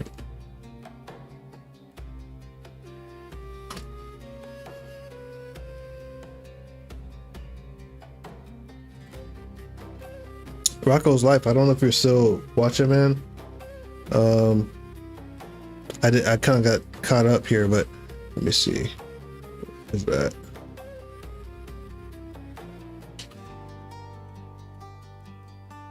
So what I was going to tell you earlier was that I use two different ones, input leap. I use input leap, or I use desk flow.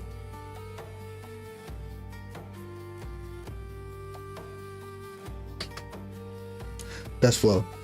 Now, the reason why I kind of stay away from this one is because on my second screen, which is be the client, on my second computer, which is my client, if I do something like hold a repetitive key, so say for example you're typing something and you're like, oh, I want to delete that whole sentence, you hit back and you hold it down, for some reason it pops back to your server screen and deletes whatever you're doing over here. Like it keeps the command going over here. I don't know why it does that. Maybe it's a protection thing, I don't know, but it does do that, which is kind of frustrating. Desk flow is supposed to be able to support Wayland, but it's not fully there yet. So actually I might try that next here in a minute. So let me go back here, down, input leap. Yeah, it hasn't been updated in a while. So they didn't do anything here. It might be the guy who created this desktop environment actually got it working somehow. Or maybe something he's working on, I don't know. So let me try something. I'm gonna try desk flow. Let's see what happens here. Let's go ahead and exit this, quit. This stream was not supposed to be this, but I'm just curious.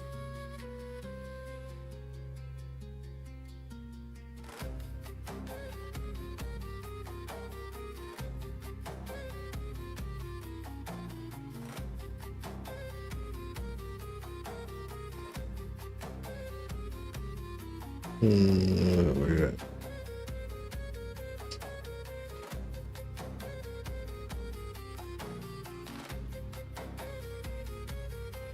Sure.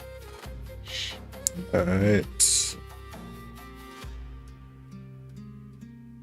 Do that. Let's go last encryption, save. There's right there. Server, change config. Mainstream.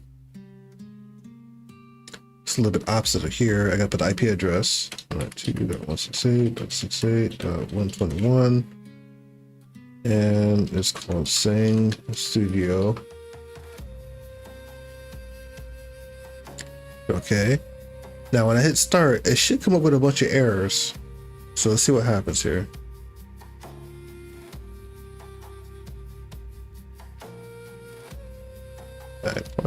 That's different. All right, I never seen that happen before.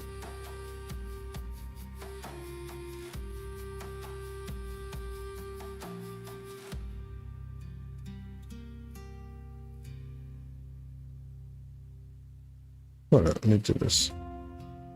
Delete this right here. This should be Sang Studio. Add, save. Okay. It's not running.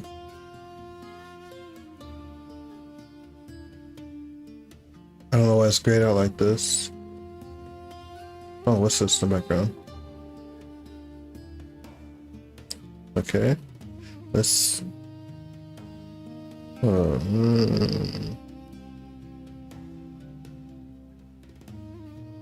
refresh.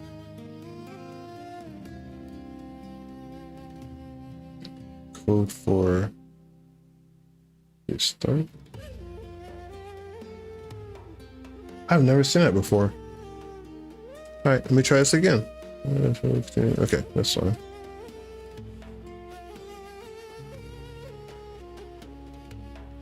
Instead of rebooting, I think I'm just gonna log out and log back in. So let me close out OBS. Let me switch over again. This stream was not supposed to be this. I'm kind of excited that might be a possibility that will work.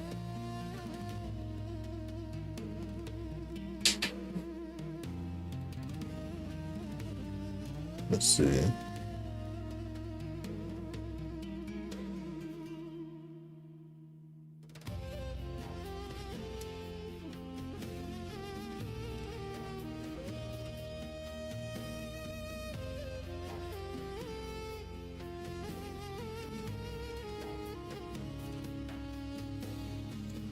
Oh, maybe I have to restart it.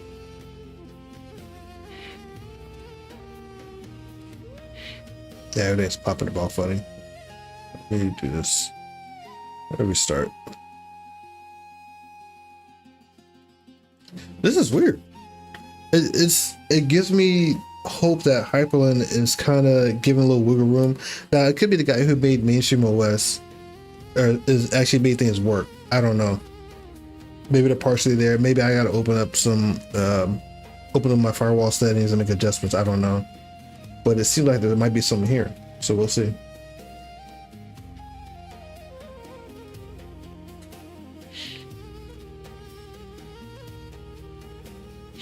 You know, I just realized something's not right here. Let me see.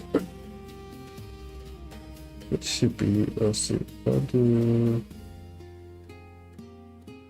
something like this one. It should actually be like this. That's what we got there.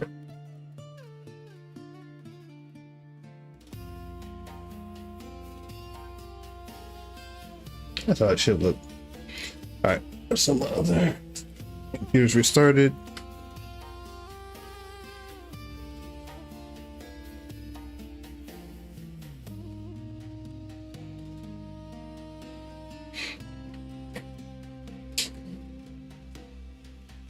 Oops. OBS back open.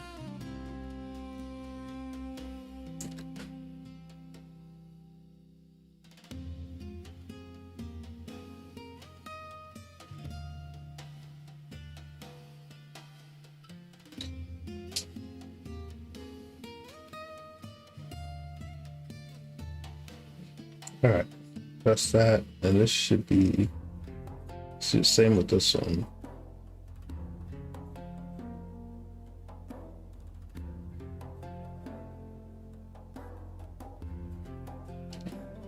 I'm gonna show my background. I'm gonna show you.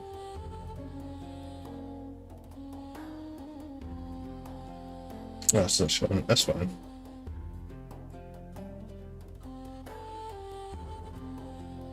That's fine. Anyway, so all right, let's go back over here.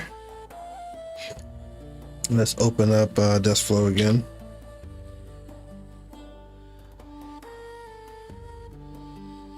And hit start. All right, so now this give me an error.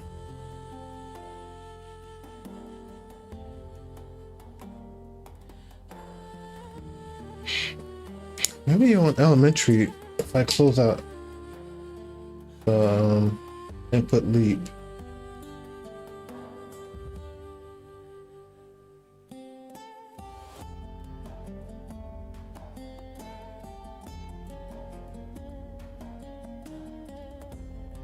Go back up.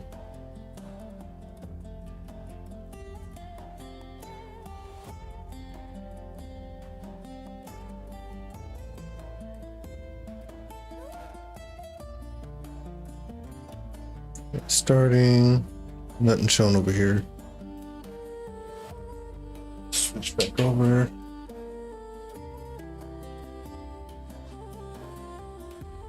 Let's see.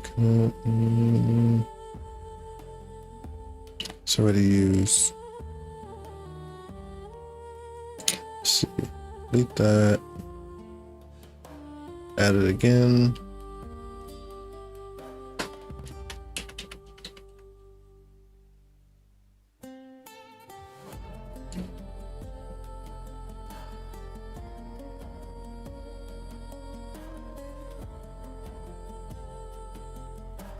It's already there.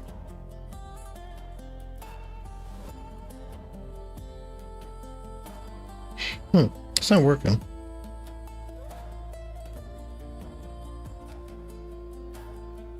Alright, so that's a dud. It's acting like there's a radio file running. Can I change the name?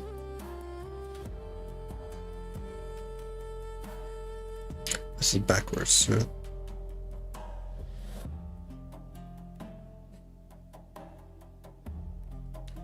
Wait, oh,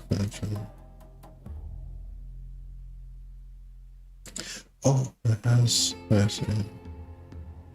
That's studio. No, it says it's connected, but the mouse is not going over though.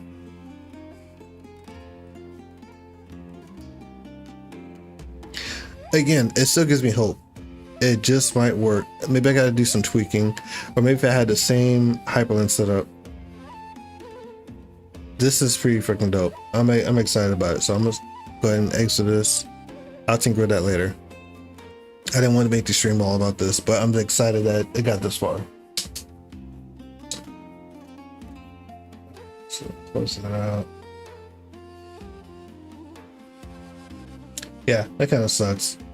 Yeah, but Rocco's Life, if you're still watching, man, if you come back to this later, input leap and test flow is what I use to share my mouse in between.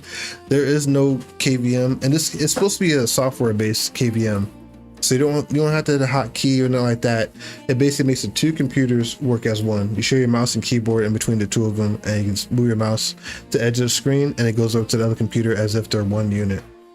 It's like as if you have another monitor. So that's what I normally do when I'm on X11. In this case, I'm on Wayland, so it's a little bit different. So yeah. So what I'm going to do now, I'm going to install Cosmic on this computer, and I'm going to just kind of talk over it a little bit and talk about things I like and what I don't like and stuff like that. It might take a second because I have to set up OBS and get it all set up. I did back up my config, so hopefully it'll be in and out with no issues. But yeah, look at Mainstream OS. Is actually pretty solid. It's actually pretty cool, and I think he's doing updates regularly. So far, I haven't had no issue with OBS. I got OBS on this computer. It's running just fine. Have any other issues? Let me show you Steam. I gotta show you guys this stuff because I want people who want to see what Hyprland or this distro does. And I want them to see it actually functions. I see a lot of videos of people just opening terminals and showing the flashes the operating system, and they don't show them actually doing anything on it. So my Steam library, Steam opens up just fine. And keep in mind, when I install my Steam and I install Lutris, I don't think I have anything set up in Lutris yet. If you look at my channel, I actually run my own EverQuest server, so I usually have my own client files I add on this, and I connect to my server. Close that out. But Steam does work. I install Steam. Go to settings, compatibility. Oops, not compatibility. Yeah, compatibility. It's set to experimental, but I have KineticWE latest on there, and I also have Proton GE latest on this. Now I'll show you guys. I've been playing Power World lately. Put that up here. Now this is an issue I noticed on Cosmic that doesn't work. On here it works just fine. Maybe because I'm using KineticWE most recent kernel when it comes actually, and that's another thing too. So when you go to mainstream OS, it has an opportunity for you to choose between using Arch base mainstream OS or using KineticWE kernel base Arch build. I'm using the KineticWE version. I don't think it shows in here. Let me check before sync comes up.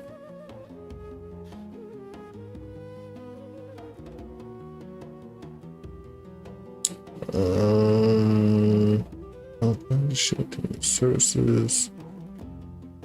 I don't know if it shows. I don't have fast fetches on here. I didn't install fast fetch, but let me see.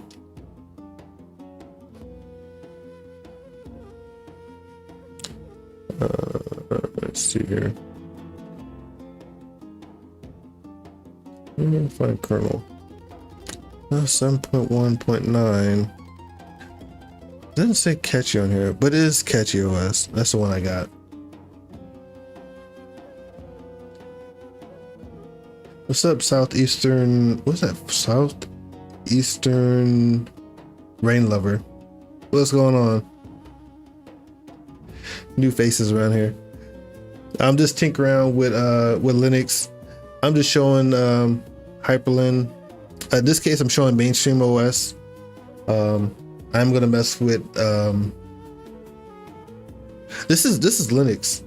This is all Linux desktop. I'm using Hyprland. I'm not using GNOME or anything like that. This is a setup that's not very popular. Mainstream OS is a new operating system that was built off of Hyprland, and it's actually pretty smooth. Like I said, it does have a couple flaws that need to be worked on, but it's working just fine though. I'm about to show some Steam and show you guys how it's actually working. Right now it's doing the whole I can move this thing.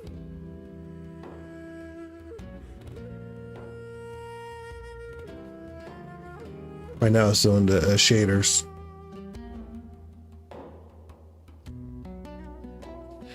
Ran Katie on Termex, aka Android. Oh wow, okay. I didn't know it could do something like that. This is like on a tablet or a phone?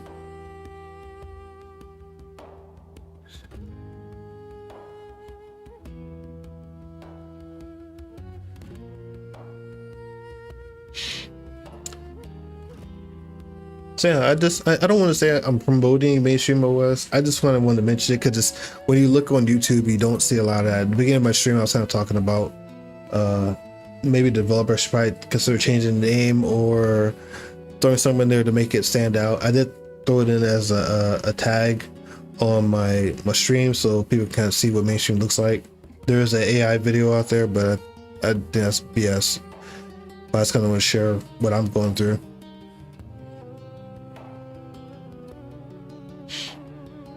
Excuse me. Focus shaders take forever, right? But I'm actually pretty impressed with this. Let's see here.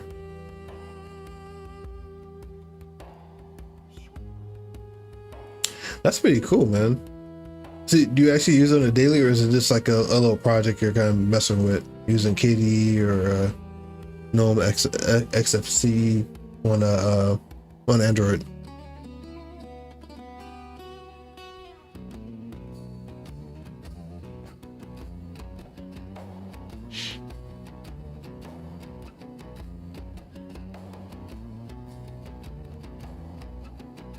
Okay, that's pretty dope, man. Mainstream.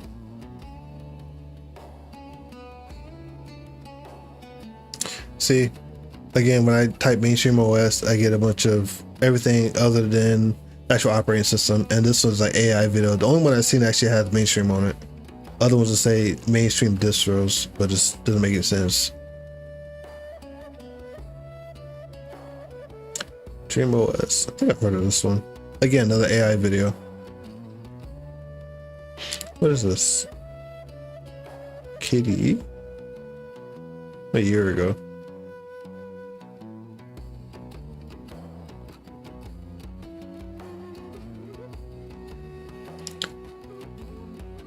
Yeah, there's a lot of BS on YouTube, and I know they're trying to get rid of all the bot AI channels.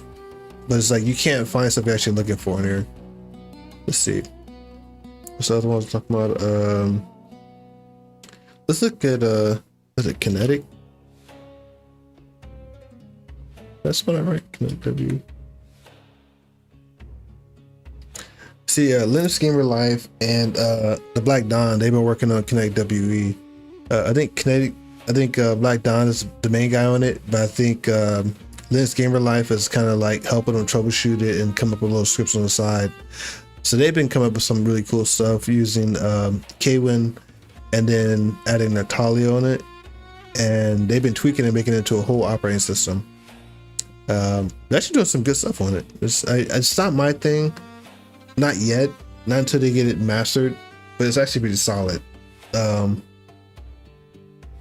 has a little bit of Plasma applications on it, but I guess the reason why I stay away from it because when I installed it, it was pretty cool, but then I had to go through and make tweaks to the Plasma applications in order to make it all seem like one operating system. That kind of irked me a little bit.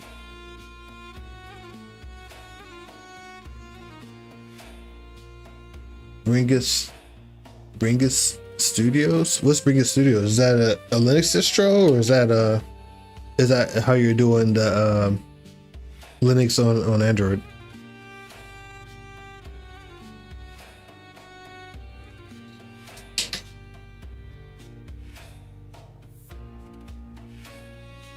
Let's see if I have it on here.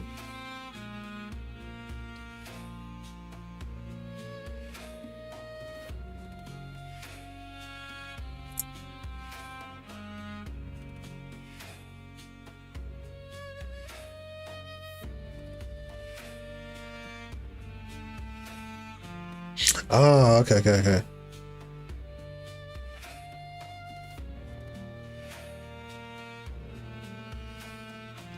That's some cool stuff. I'm always impressed when I see somebody pull like a Raspberry Pi and they have like a full desktop or they have a whole gaming system set up on it.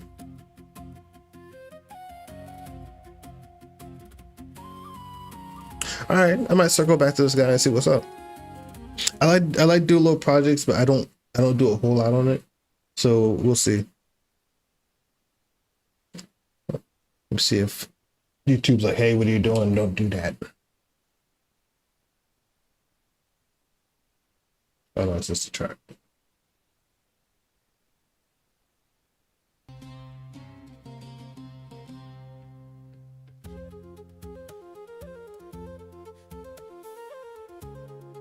Yeah, I'm definitely gonna circle back to that. I have little projects I like to work on. My wife got me a couple of Raspberry Pis that I've been kind of sitting back and meditating on and considering what I'm going to do on them. So I might actually do something similar to that. For my streaming, I thought about using a Raspberry Pi on one of my screens and using it for watching my chat. In this case, I'm watching my chat on my OBS on my second computer, but I like to have a whole computer set up on the side that allows me to see that.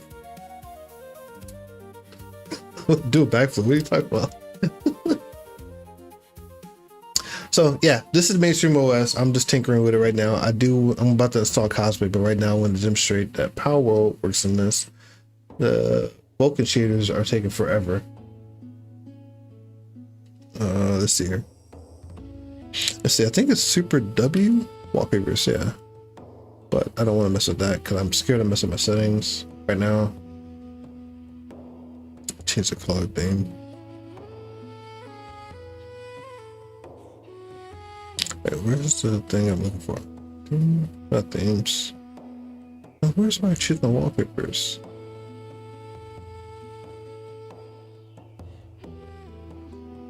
And we'll go from red. Let's do gold. Oh, of course. There's what video I was just looking at. Where's my thing at? Oh, we can close this out. With OBS, where's my application? Right there. Let's go to this. Here's the gold. See, it didn't change. Alright, I need to chill out. I'm trying to do something. Alright, slideshow. I choose gold. Okay, so he did fix that. Before, when I chose it, I would still have red on here and the background would change. So you see the whole setting change. Now at 17:15, it should have switched to, oh wait, no, I think it's 7 o'clock. Where's my settings? That's not there.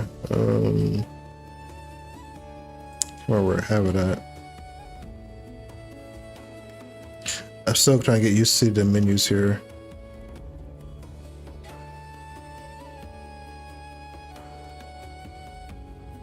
No, 7:15. Okay, so I still have about 45 minutes. Okay, so no biggie. All right, Power World. I don't know if you guys can hear that, but it's the menus there. Let's hit Windows F, some window mode. Windows F. All right. Start game. This is a game my wife and I have been working on.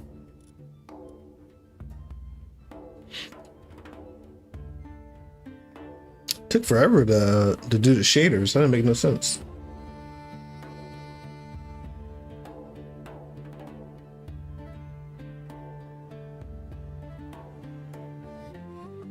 Yeah, I'll go back and check out that channel, man. It does look interesting.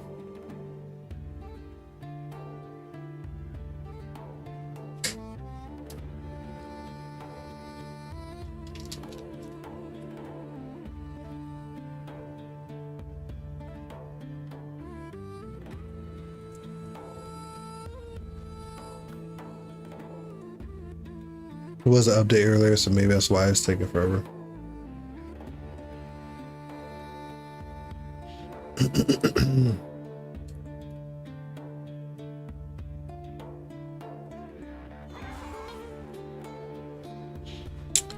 All right.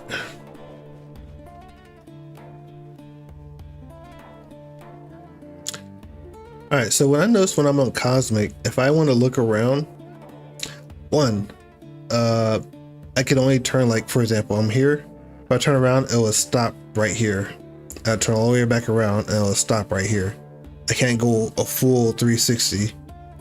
I don't know why. It could be game scope. I don't know what's going on. I did also notice a little bit more lag when I'm on Cosmic. People say Cosmic, you can't play on it, but you actually can. It might vary depending on which version of the Cosmic you get. All right, that was a lag spike right there, which happens sometimes. I think it's just the game itself. But I found it to be really smooth on here, and it's some reason it seems like it's using as much resources as it does on Cosmic. Now it's still heavy on CPU usage, but it didn't feel as bad when I'm playing on here compared to Cosmic. And I'm not using max graphics. Again, I'm using like a 6700, a Radeon 6700 on mine.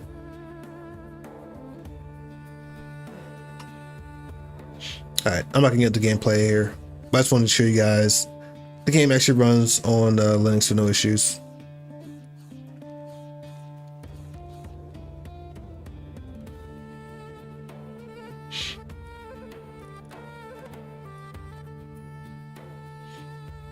And then also, let's see here. I might be able to get my server out. Let me see if I can get EverQuest going. This is my private server.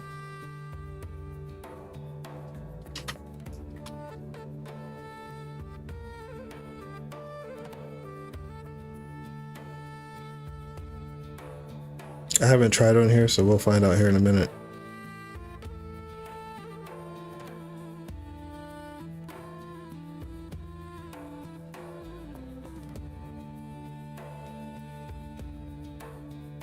Oh, what was that? Prefixes. I'm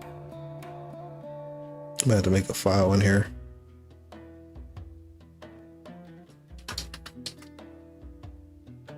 Prefix. Oops.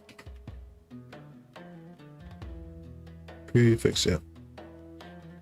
All right. Now, This is why. So normally on X11, I use the YGE 8-26, or I can use staging. But since I'm on Hyprland, I'm curious if they work correctly. So I'll use the YGE first. Advanced settings. The wavelength thing doesn't work on here, but all right, let's see how this turns out.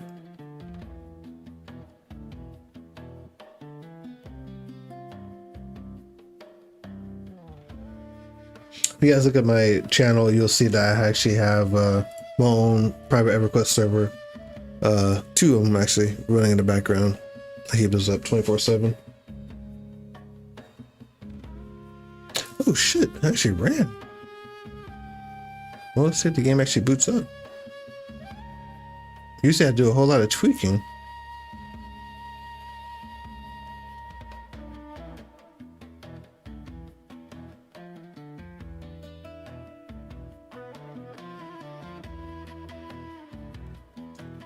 Normally what it does, it pops up and it closes down immediately. Alright, so let's see. It's gonna look a little rough the first time I boot it up, but then when I close it out, open it back up, you know, normally it's smoother.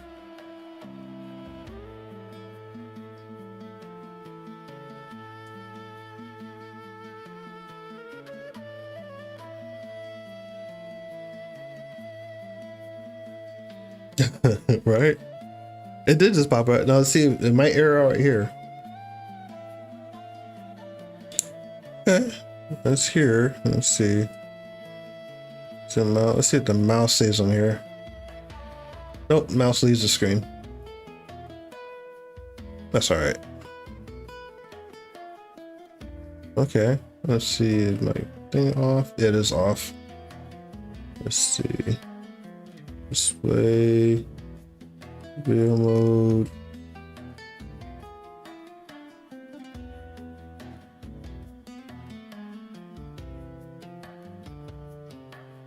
Nope, still off. But this is still pretty impressive. I don't know if it's a kernel thing. I don't know if he did something to design. I don't know. Let's see. Mouse come off. Yep, mouse still coming off. If I do F, made it full screen. Nope, still same thing. That's all right. I haven't been playing that much lately, so I'm not worried about it. If anybody's watching, again, this is my private server. I'm not on EverQuest Legends and like that. This is my server. I have in my room here.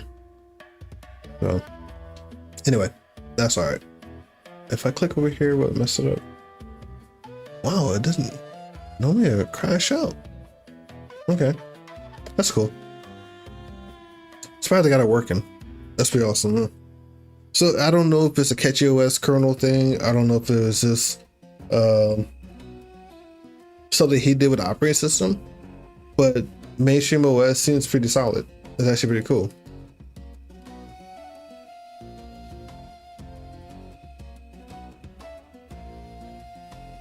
All right, so from here, I'm going to go ahead and uninstall this and install, actually don't, because this work is so great. Like, I don't know. Should I? Yeah, and it closes out right too. I'm actually impressed.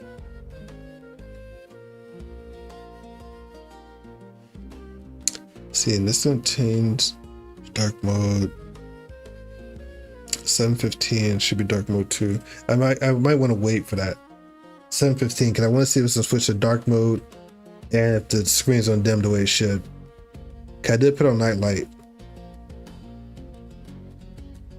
If I can find where the saying's at again. It's not under, it should be under display, but it's not. Oh, it is, yeah. Wait, it's disabled. See, that's one thing I don't like. I did set this up before, but actually these are different options here. Set hours, and it should be 7:15. And I wish it would have the clock the same style that I like. So it's 1900 for my system time. It should be 1900 showing here, but it's not. It should be 07.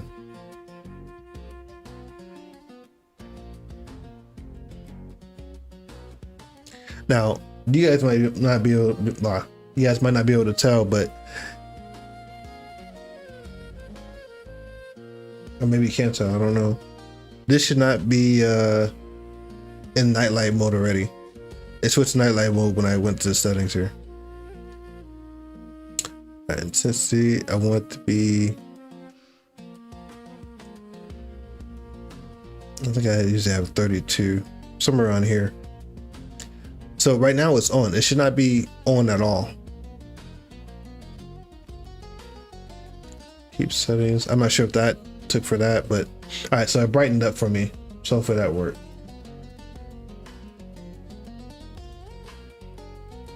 So about 14 minutes, we should see this thing kick on. Everything should turn black and it should be in nighttime mode. So before I change the operating system, I'm gonna keep it just like this right now. But mainstream OS is pretty solid. Let's see what else we can get playing here.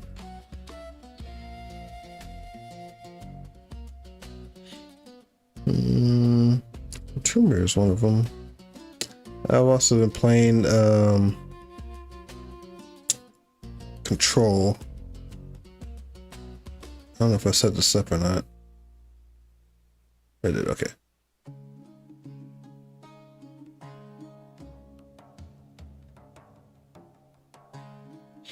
Gotta do the Vulkan shaders. All right, that's faster. Shoot. Detroit Become Human is another game I've been playing, but it has some weird thing where it wouldn't boot up. Kept saying that my video card wasn't compatible, so it would crash on me.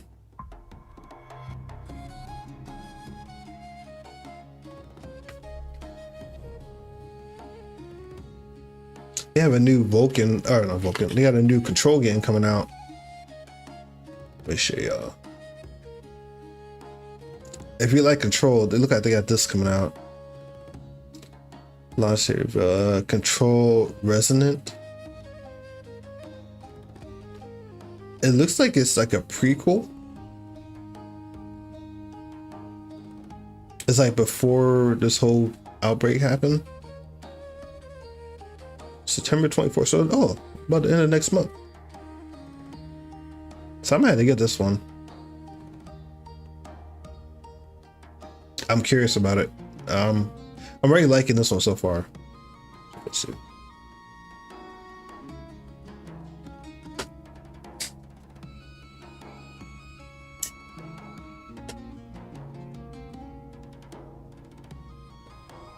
I normally play my controller on this, but for display, I'm just gonna show you how it looks.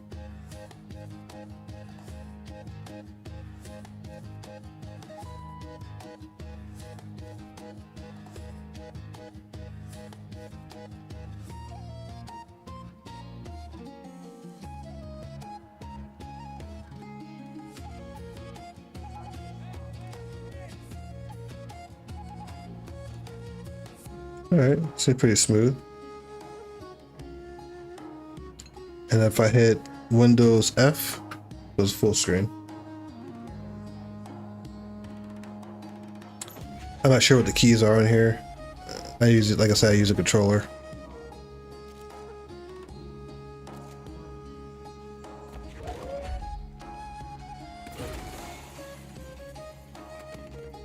It's actually pretty smooth.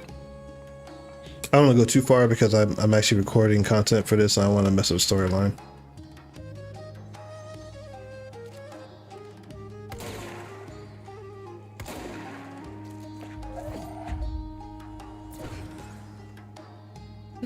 All right, it's pretty solid.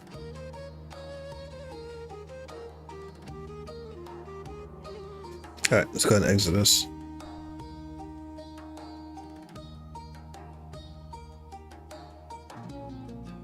Actually, it's pretty seamless. I actually like this. I almost don't want to install anything else because it's actually working really good. All right. last one I'll try. Let's try Tomb Raider. I really relaunched this one. I do want to do a series on this, so where you at?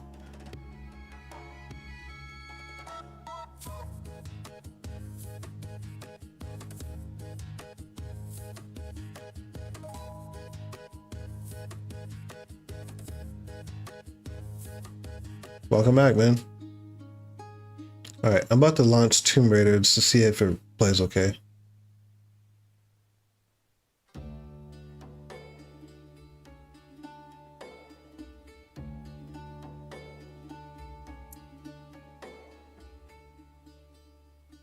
I just ran Control and Power World.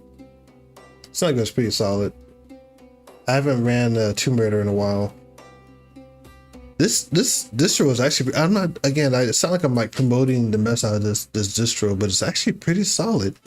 It gives me hope that they're actually doing stuff behind the scenes to make it able to work with X11 stuff. The fact that I was able to get EverQuest running, my private server, it came up pretty good. It didn't crash or anything. Power World took a while to load up, but I think it's because I had a lot of stuff going on that one. Control came up really fast. There's Tomb Raider. Let's try this out.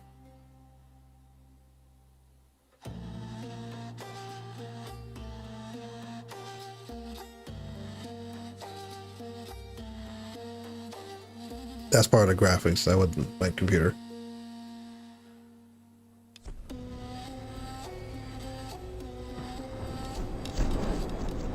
I don't think I can hear the volume on this.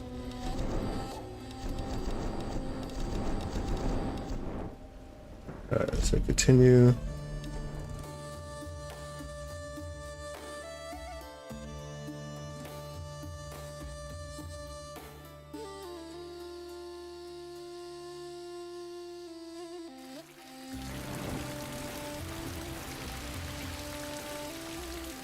I read your name as Southeastern Rain Lover. This says Southeastern Train Lover. My bad. Alright, let's see here. So my mouse is not leaving the screen, which is cool. I'm gonna hit Windows F. And that's pretty smooth.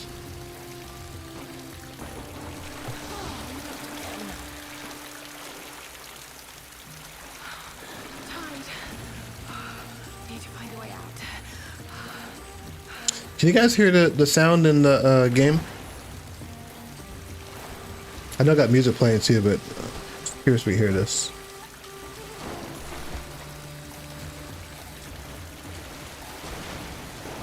More fire.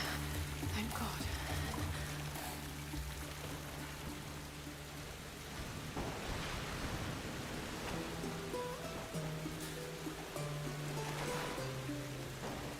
Can you guys hear the game?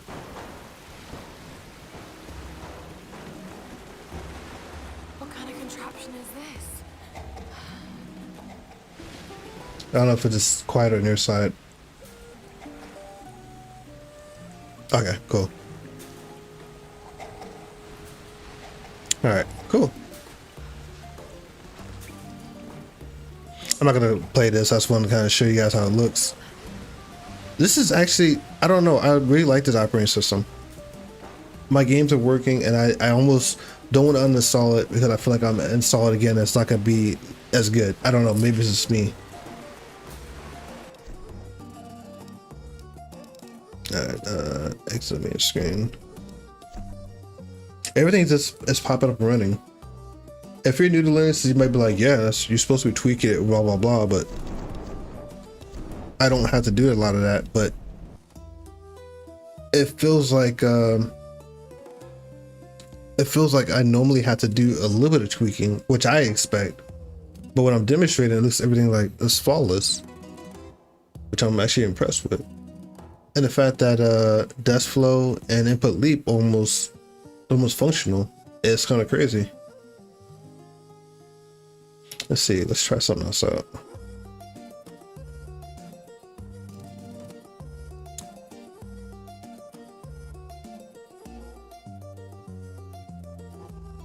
Alright, this minimize actually works. Huh, that's weird. Alright, So let's try this. Record.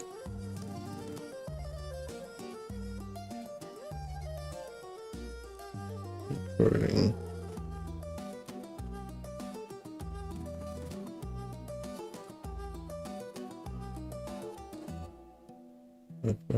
Oh, stop it. Saved. Where's it saved at? In my videos? Look at this.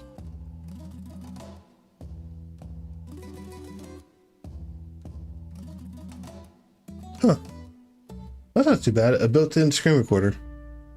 And just that little section. That's actually pretty cool. I know other operating systems have that, but just that actually is functional is actually pretty cool. All right, move the trash.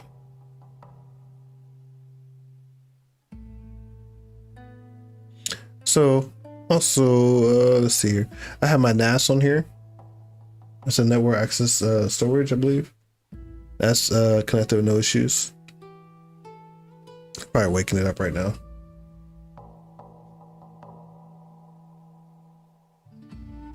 Give it a second to connect. All right, 4 minutes before it changes to dark mode and night light. All right, connected to my NAS. And I had to manually add these on, but they're there though, which is pretty cool.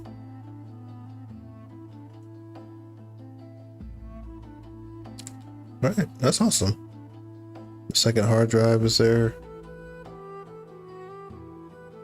I don't know. All right, so the other thing I want to try, let's try this out, matter of fact. All right, so let's see, clear notification. All right, that works.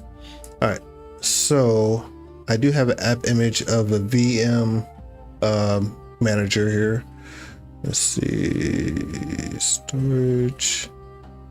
What is it called? VM curator. Let me try this real quick.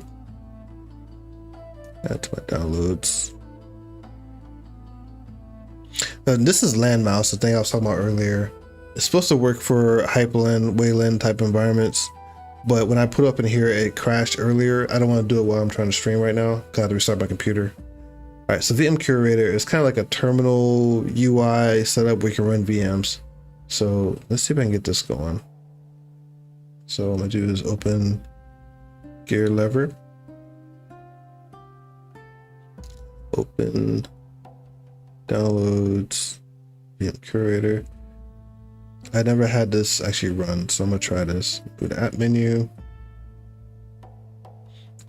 Just open a terminal. Maybe I have to restart it. Let's see if it shows.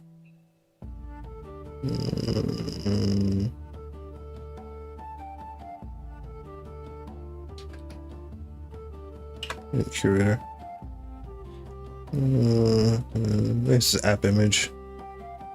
Yeah, probably just won't work on there. I think I have to actually install it.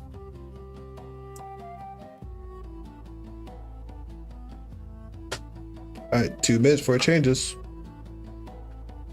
All right, so that's not gonna work there. We could try to install it. Now, what I do like is that the Ryuku, it does have a built-in like VM runner thing. Like I said, it's very busy, but he has it pretty squared away, which is pretty cool. Let's move. Let me see here.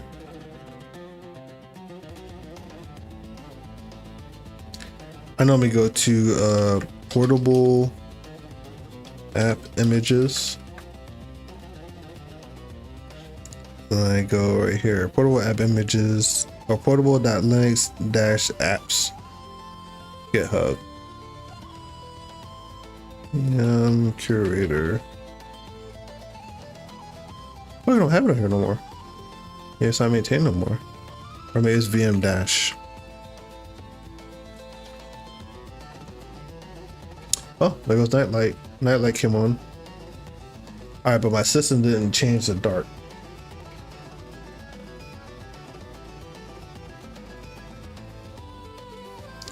Alright, so nightlight kicked on, but it didn't change the dark mode.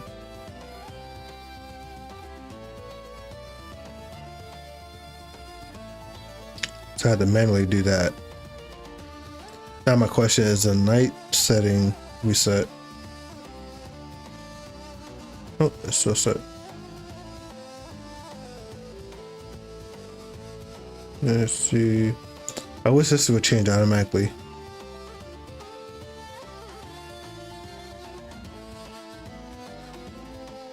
That's alright. Small tweak I gotta make. Now I wonder if this would change too.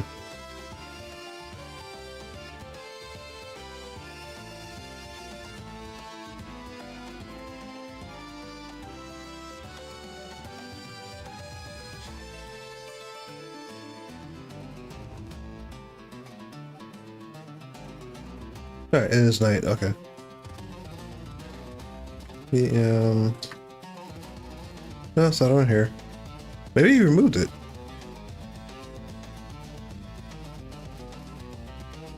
I thought it was on here. Let's see, VM.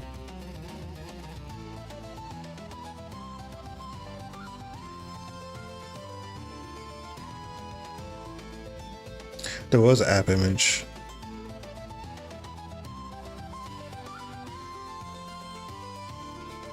Where's that image? Let's see. This is not on there anymore.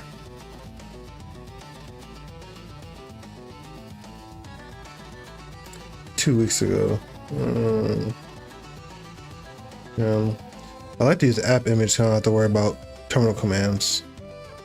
Let's try this one more again.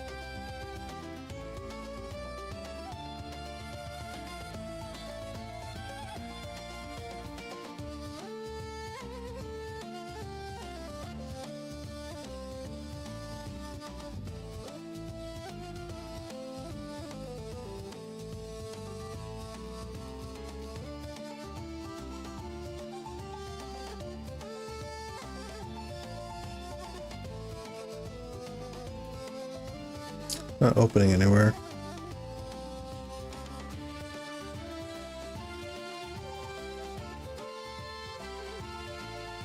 Up there.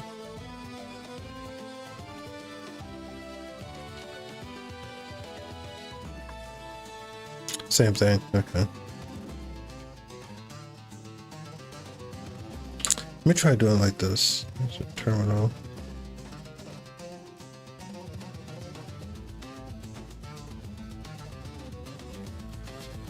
Am I typing it wrong? This is one word. Or a space. We'll try that. Nope. VM.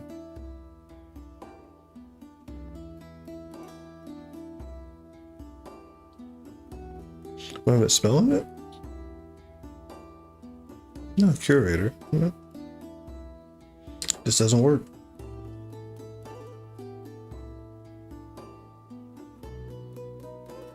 That's alright. I think I have to manually install it. That's fine. Alright, so here.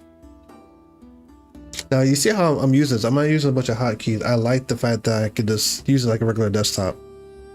It's just, I don't know. I really appreciate what he did with this. Yeah. Okay.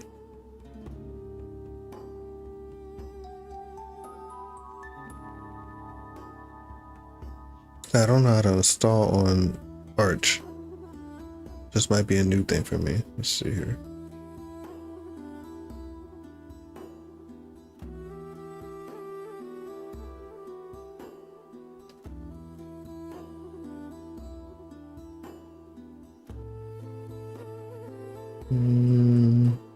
So I run this on. Right, let's see how this goes.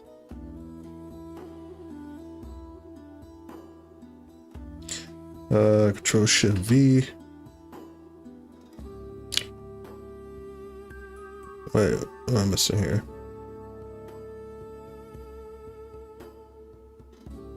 Yeah. Oh, AUR. I don't use AUR.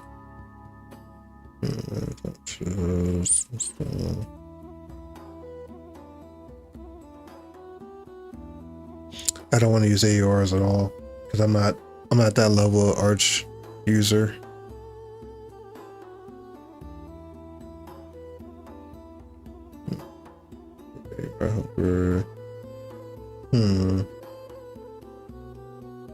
Wonder. I doubt it. Flat pack.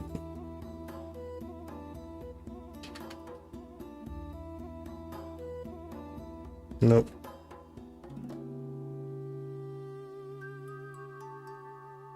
The only reason I want VM Curator is because Hyprland desktop environments work good on that. I can't use VirtualBox or boxes or anything, and I'm not too good with virtual Word Manager.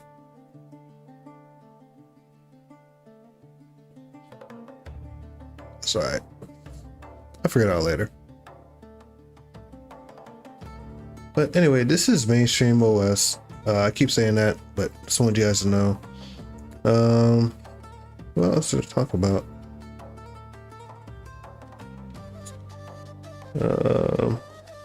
Yeah, everything's been working. I've been relying mainly on flat packs. Oh, and in case Homeboy comes back later on, you see this. I use RustDesk to control my other computer. I don't have it open on elementary right now. Let me see, I'll open it up.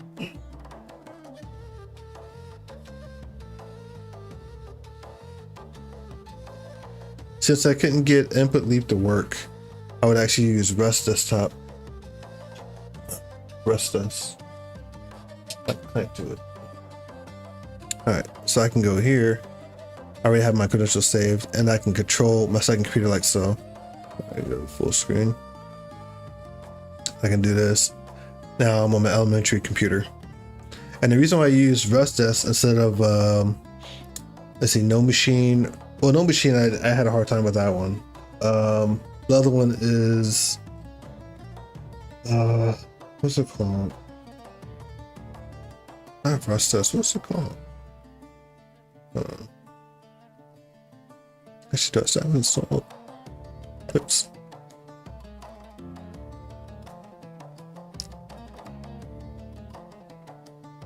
I don't have it on here. Dang, what's it called? I don't know if it'll show it. Nope. So do VNC.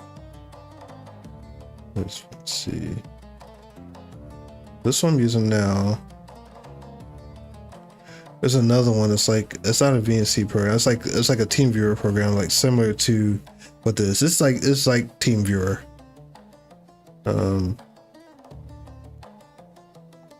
AnyDesk. That's what it's called. AnyDesk.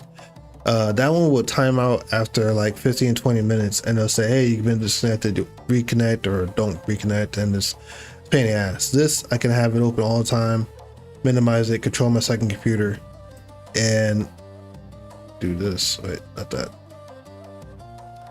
I can switch over and use my other desktops. This is my main gaming computer, and I can switch over anytime I want to back over here and control my elementary computer, make it full screen if I want to, and do what I gotta do. I can't use can I use shortcut key? No, I can't. Shortcut keys, they interact with my current computer, but to do that. So multitasking. But anyway, I don't need this right now.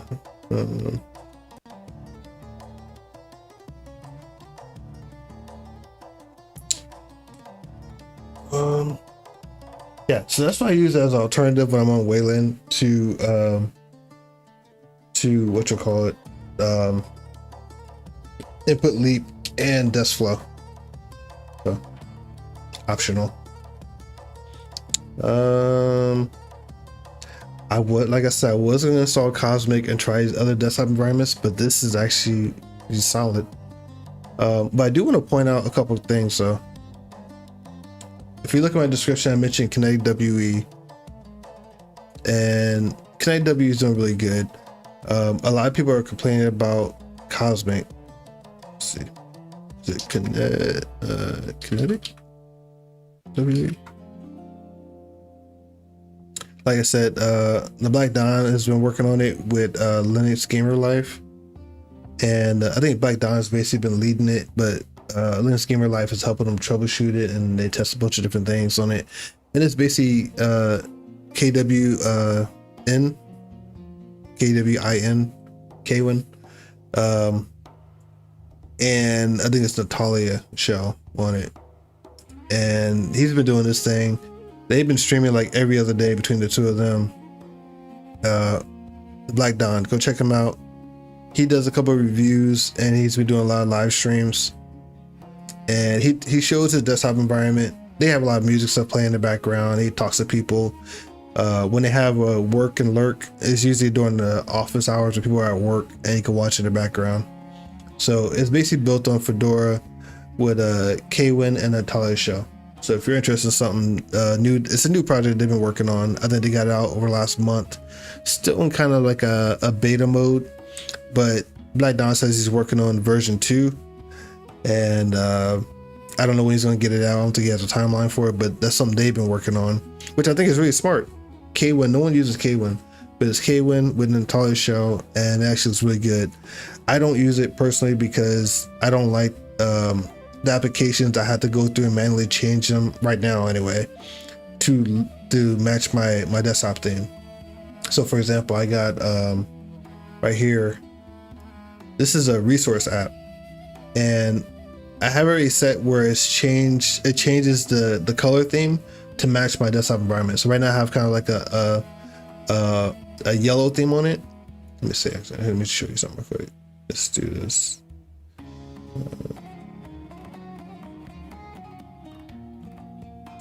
All right, so let's change my wallpapers. Let's go for red.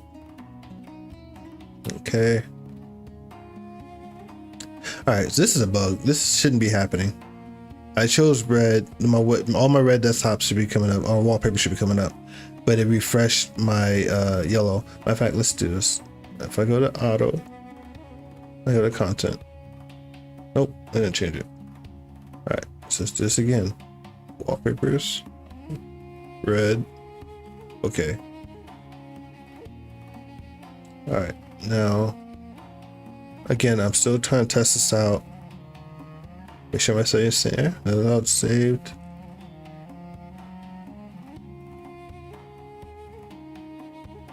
Background. Still show. Okay. All right. I'm glad that didn't change. All right, but yeah. So, I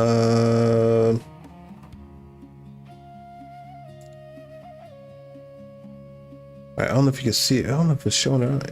Is it showing? Yeah, everything has like a red tint to it. So let me close out, open up, make sure I'm using resources there.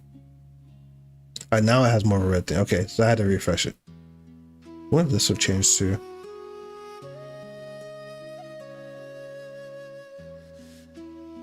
Nope. That's also because of the theme on actual program. I don't do a lot of hotkeys, like I said. I like to click and drag and do that stuff. Only thing I use is my Windows button, and that works for me. And I don't use this. That's Windows W. I can use B-top, but this is actually this job. Now, let me see if I can show you this. This is something that really irks me.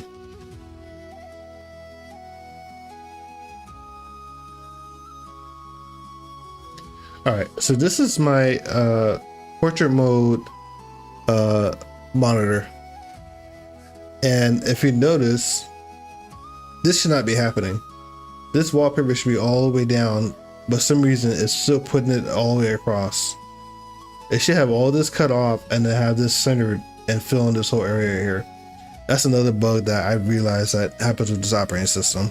It really kind of bugs me, but it's a small hiccup. Like I said, he did a couple updates, and I'm hoping that he kind of fixes that.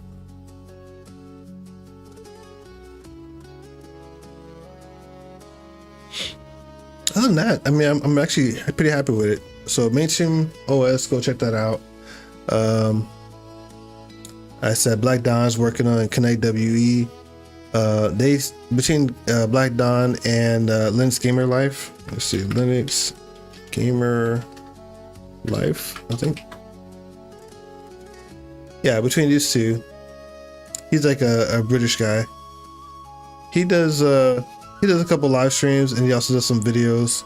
But between the two of them, they're either streaming together or they're talking about one another. And you'll see Black Dawn streaming some stuff, and then Linux Gamer Life will come in there and check out the stream, and they'll talk to each other and banter and stuff like that. But these guys are working on KineticWE, really cool stuff. And there's nobody other than System 76 working on Cosmic Desktop, but I have been looking that up. I'm a fan of Cosmic. I'm waiting for them to get it a little bit more cleaner. They don't have a nightlight feature in there, which is kind of kills it for me. I work at nights, and when I'm off, I'm up at night, and I need my screens not to blind me when I'm using the operating system. So that's why I'm kind of holding off until they get the nightlight thing fixed up. So, but they have a lot of cosmetic stuff on there. It looks really good. They don't have the wallpapers animated when they change. It's kind of like a jarring switch, a little frustrating. Another project I'm looking at too, if you're interested, is My Linux for Work. This guy, I think he's working on by himself too. He looks very AI, but I'm pretty sure he's a real person. He's very straight on with his camera, but he's been working on a Hyprland setup, and you can tell this is very much his setup. He's a programmer, designer, and it's pretty good. I don't like that there's no nightlight setting built into it. That you might be able to install NWG display and adjust it, but there's a couple things you gotta tweak in it, and you gotta go to the config file and tweak, which is kind of why I kind of hesitant to mess with it. But these are the distros I'm currently looking at. Since we're being forced to work with Wayland, like I said, Mainstream OS right now is my new favorite. I like Ryuku OS. Let me open this all up so you guys see what I'm talking about here. I know I keep saying them over and over and over. Actually, let's do it like this. I don't know if KineticWE.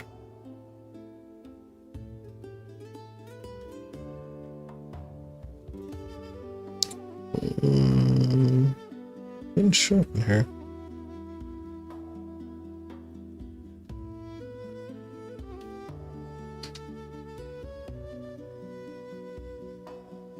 Spelling.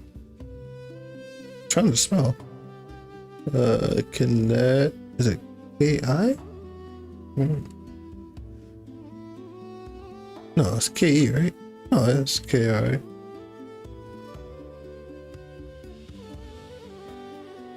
Oh my gosh, why can't I spell? Try it again.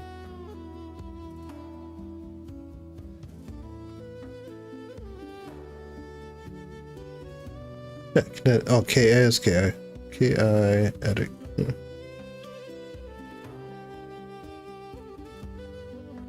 Alright, so KineticWE, My Linux for Work, he has his own little page too. And then there's main stream OS.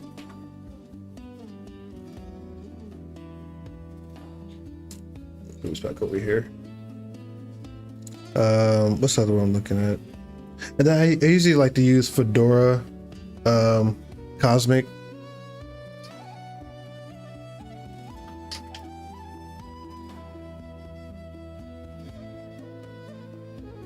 So if you like to tinker, or you're looking for an operating system that is pretty smooth and is based on Wayland, here's a couple of projects I like to look at. I like to go to the spin, and I'll use Cosmic Desktop here. If you're in Atomic, you can do it over here too, but I'm not into Atomic. So spins, Cosmic Desktop, and you can also use Catchy OS. If you go to Catchy OS, the installer, it boots up with KDE, and you can install KDE, but during the setup process, you can choose a list of different desktop environments. I don't know if they show a thumbnail here. No, they don't. but you'll see like a whole list of different desktop environments you can choose from. And they have Mango WC, they have Cosmo Desktop, they have, I think Mango WC comes with Natalia, Hyprland comes with Dank Material Show, I think. They even have Neri on there. So I have a bunch of them. This is all Arch based, but it's KineticWE. Fedora, I like this one. It's actually pretty solid. I should keep it on my my Ventoy bootable drive. Obviously it don't look like this anymore, but it's actually pretty smooth on Cosmic. Mainstream OS, that's what I'm using right now. This is actually a good project. No one's really talking about it. Fairly new, but this guy's actually doing a lot of good work on it, and I've been getting updates every other day. He's been making tweaks, so he's working on it. My links for work, this guy does a pretty good job too. Again, for me, it's the nightlight settings, and every now and then I have to get the config files. I really don't want to get into that. I like my operating system to work. I hate to say workflow, but the workflow, this works for me. Everything focused around the window button. So my links for work, he posts videos every blue moon. As he progresses with his desktop environment, he'll update something. He does, I think he posts on here, or he's on, yeah, there he goes. He posts on here every blue moon. Say stuff he's working on. He actually answers questions in the comments, and he talks about his system posts and stuff. There's another guy. Another guy on YouTube. Finley.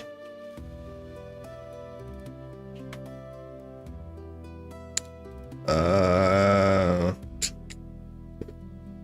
don't know. I think it just goes by Finley. Let's see. Install.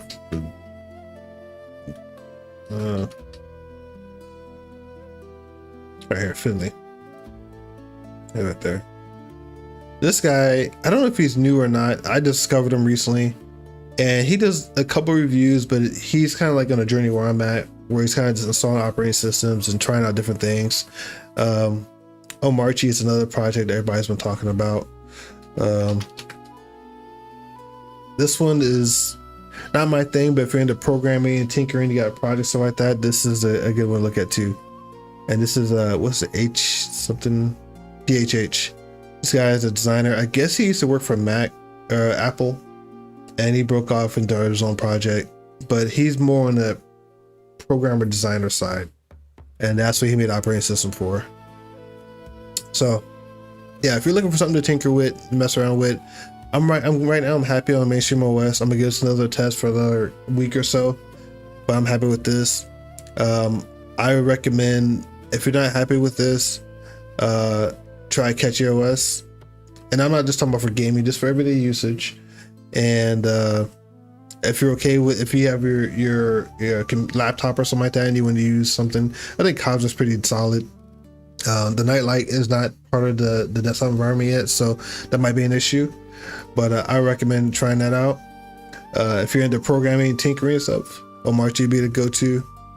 But yeah, that's it. But look at Black Dawn, look at Finley, look at Linux Gamer Life, and these guys actually do a lot of video content.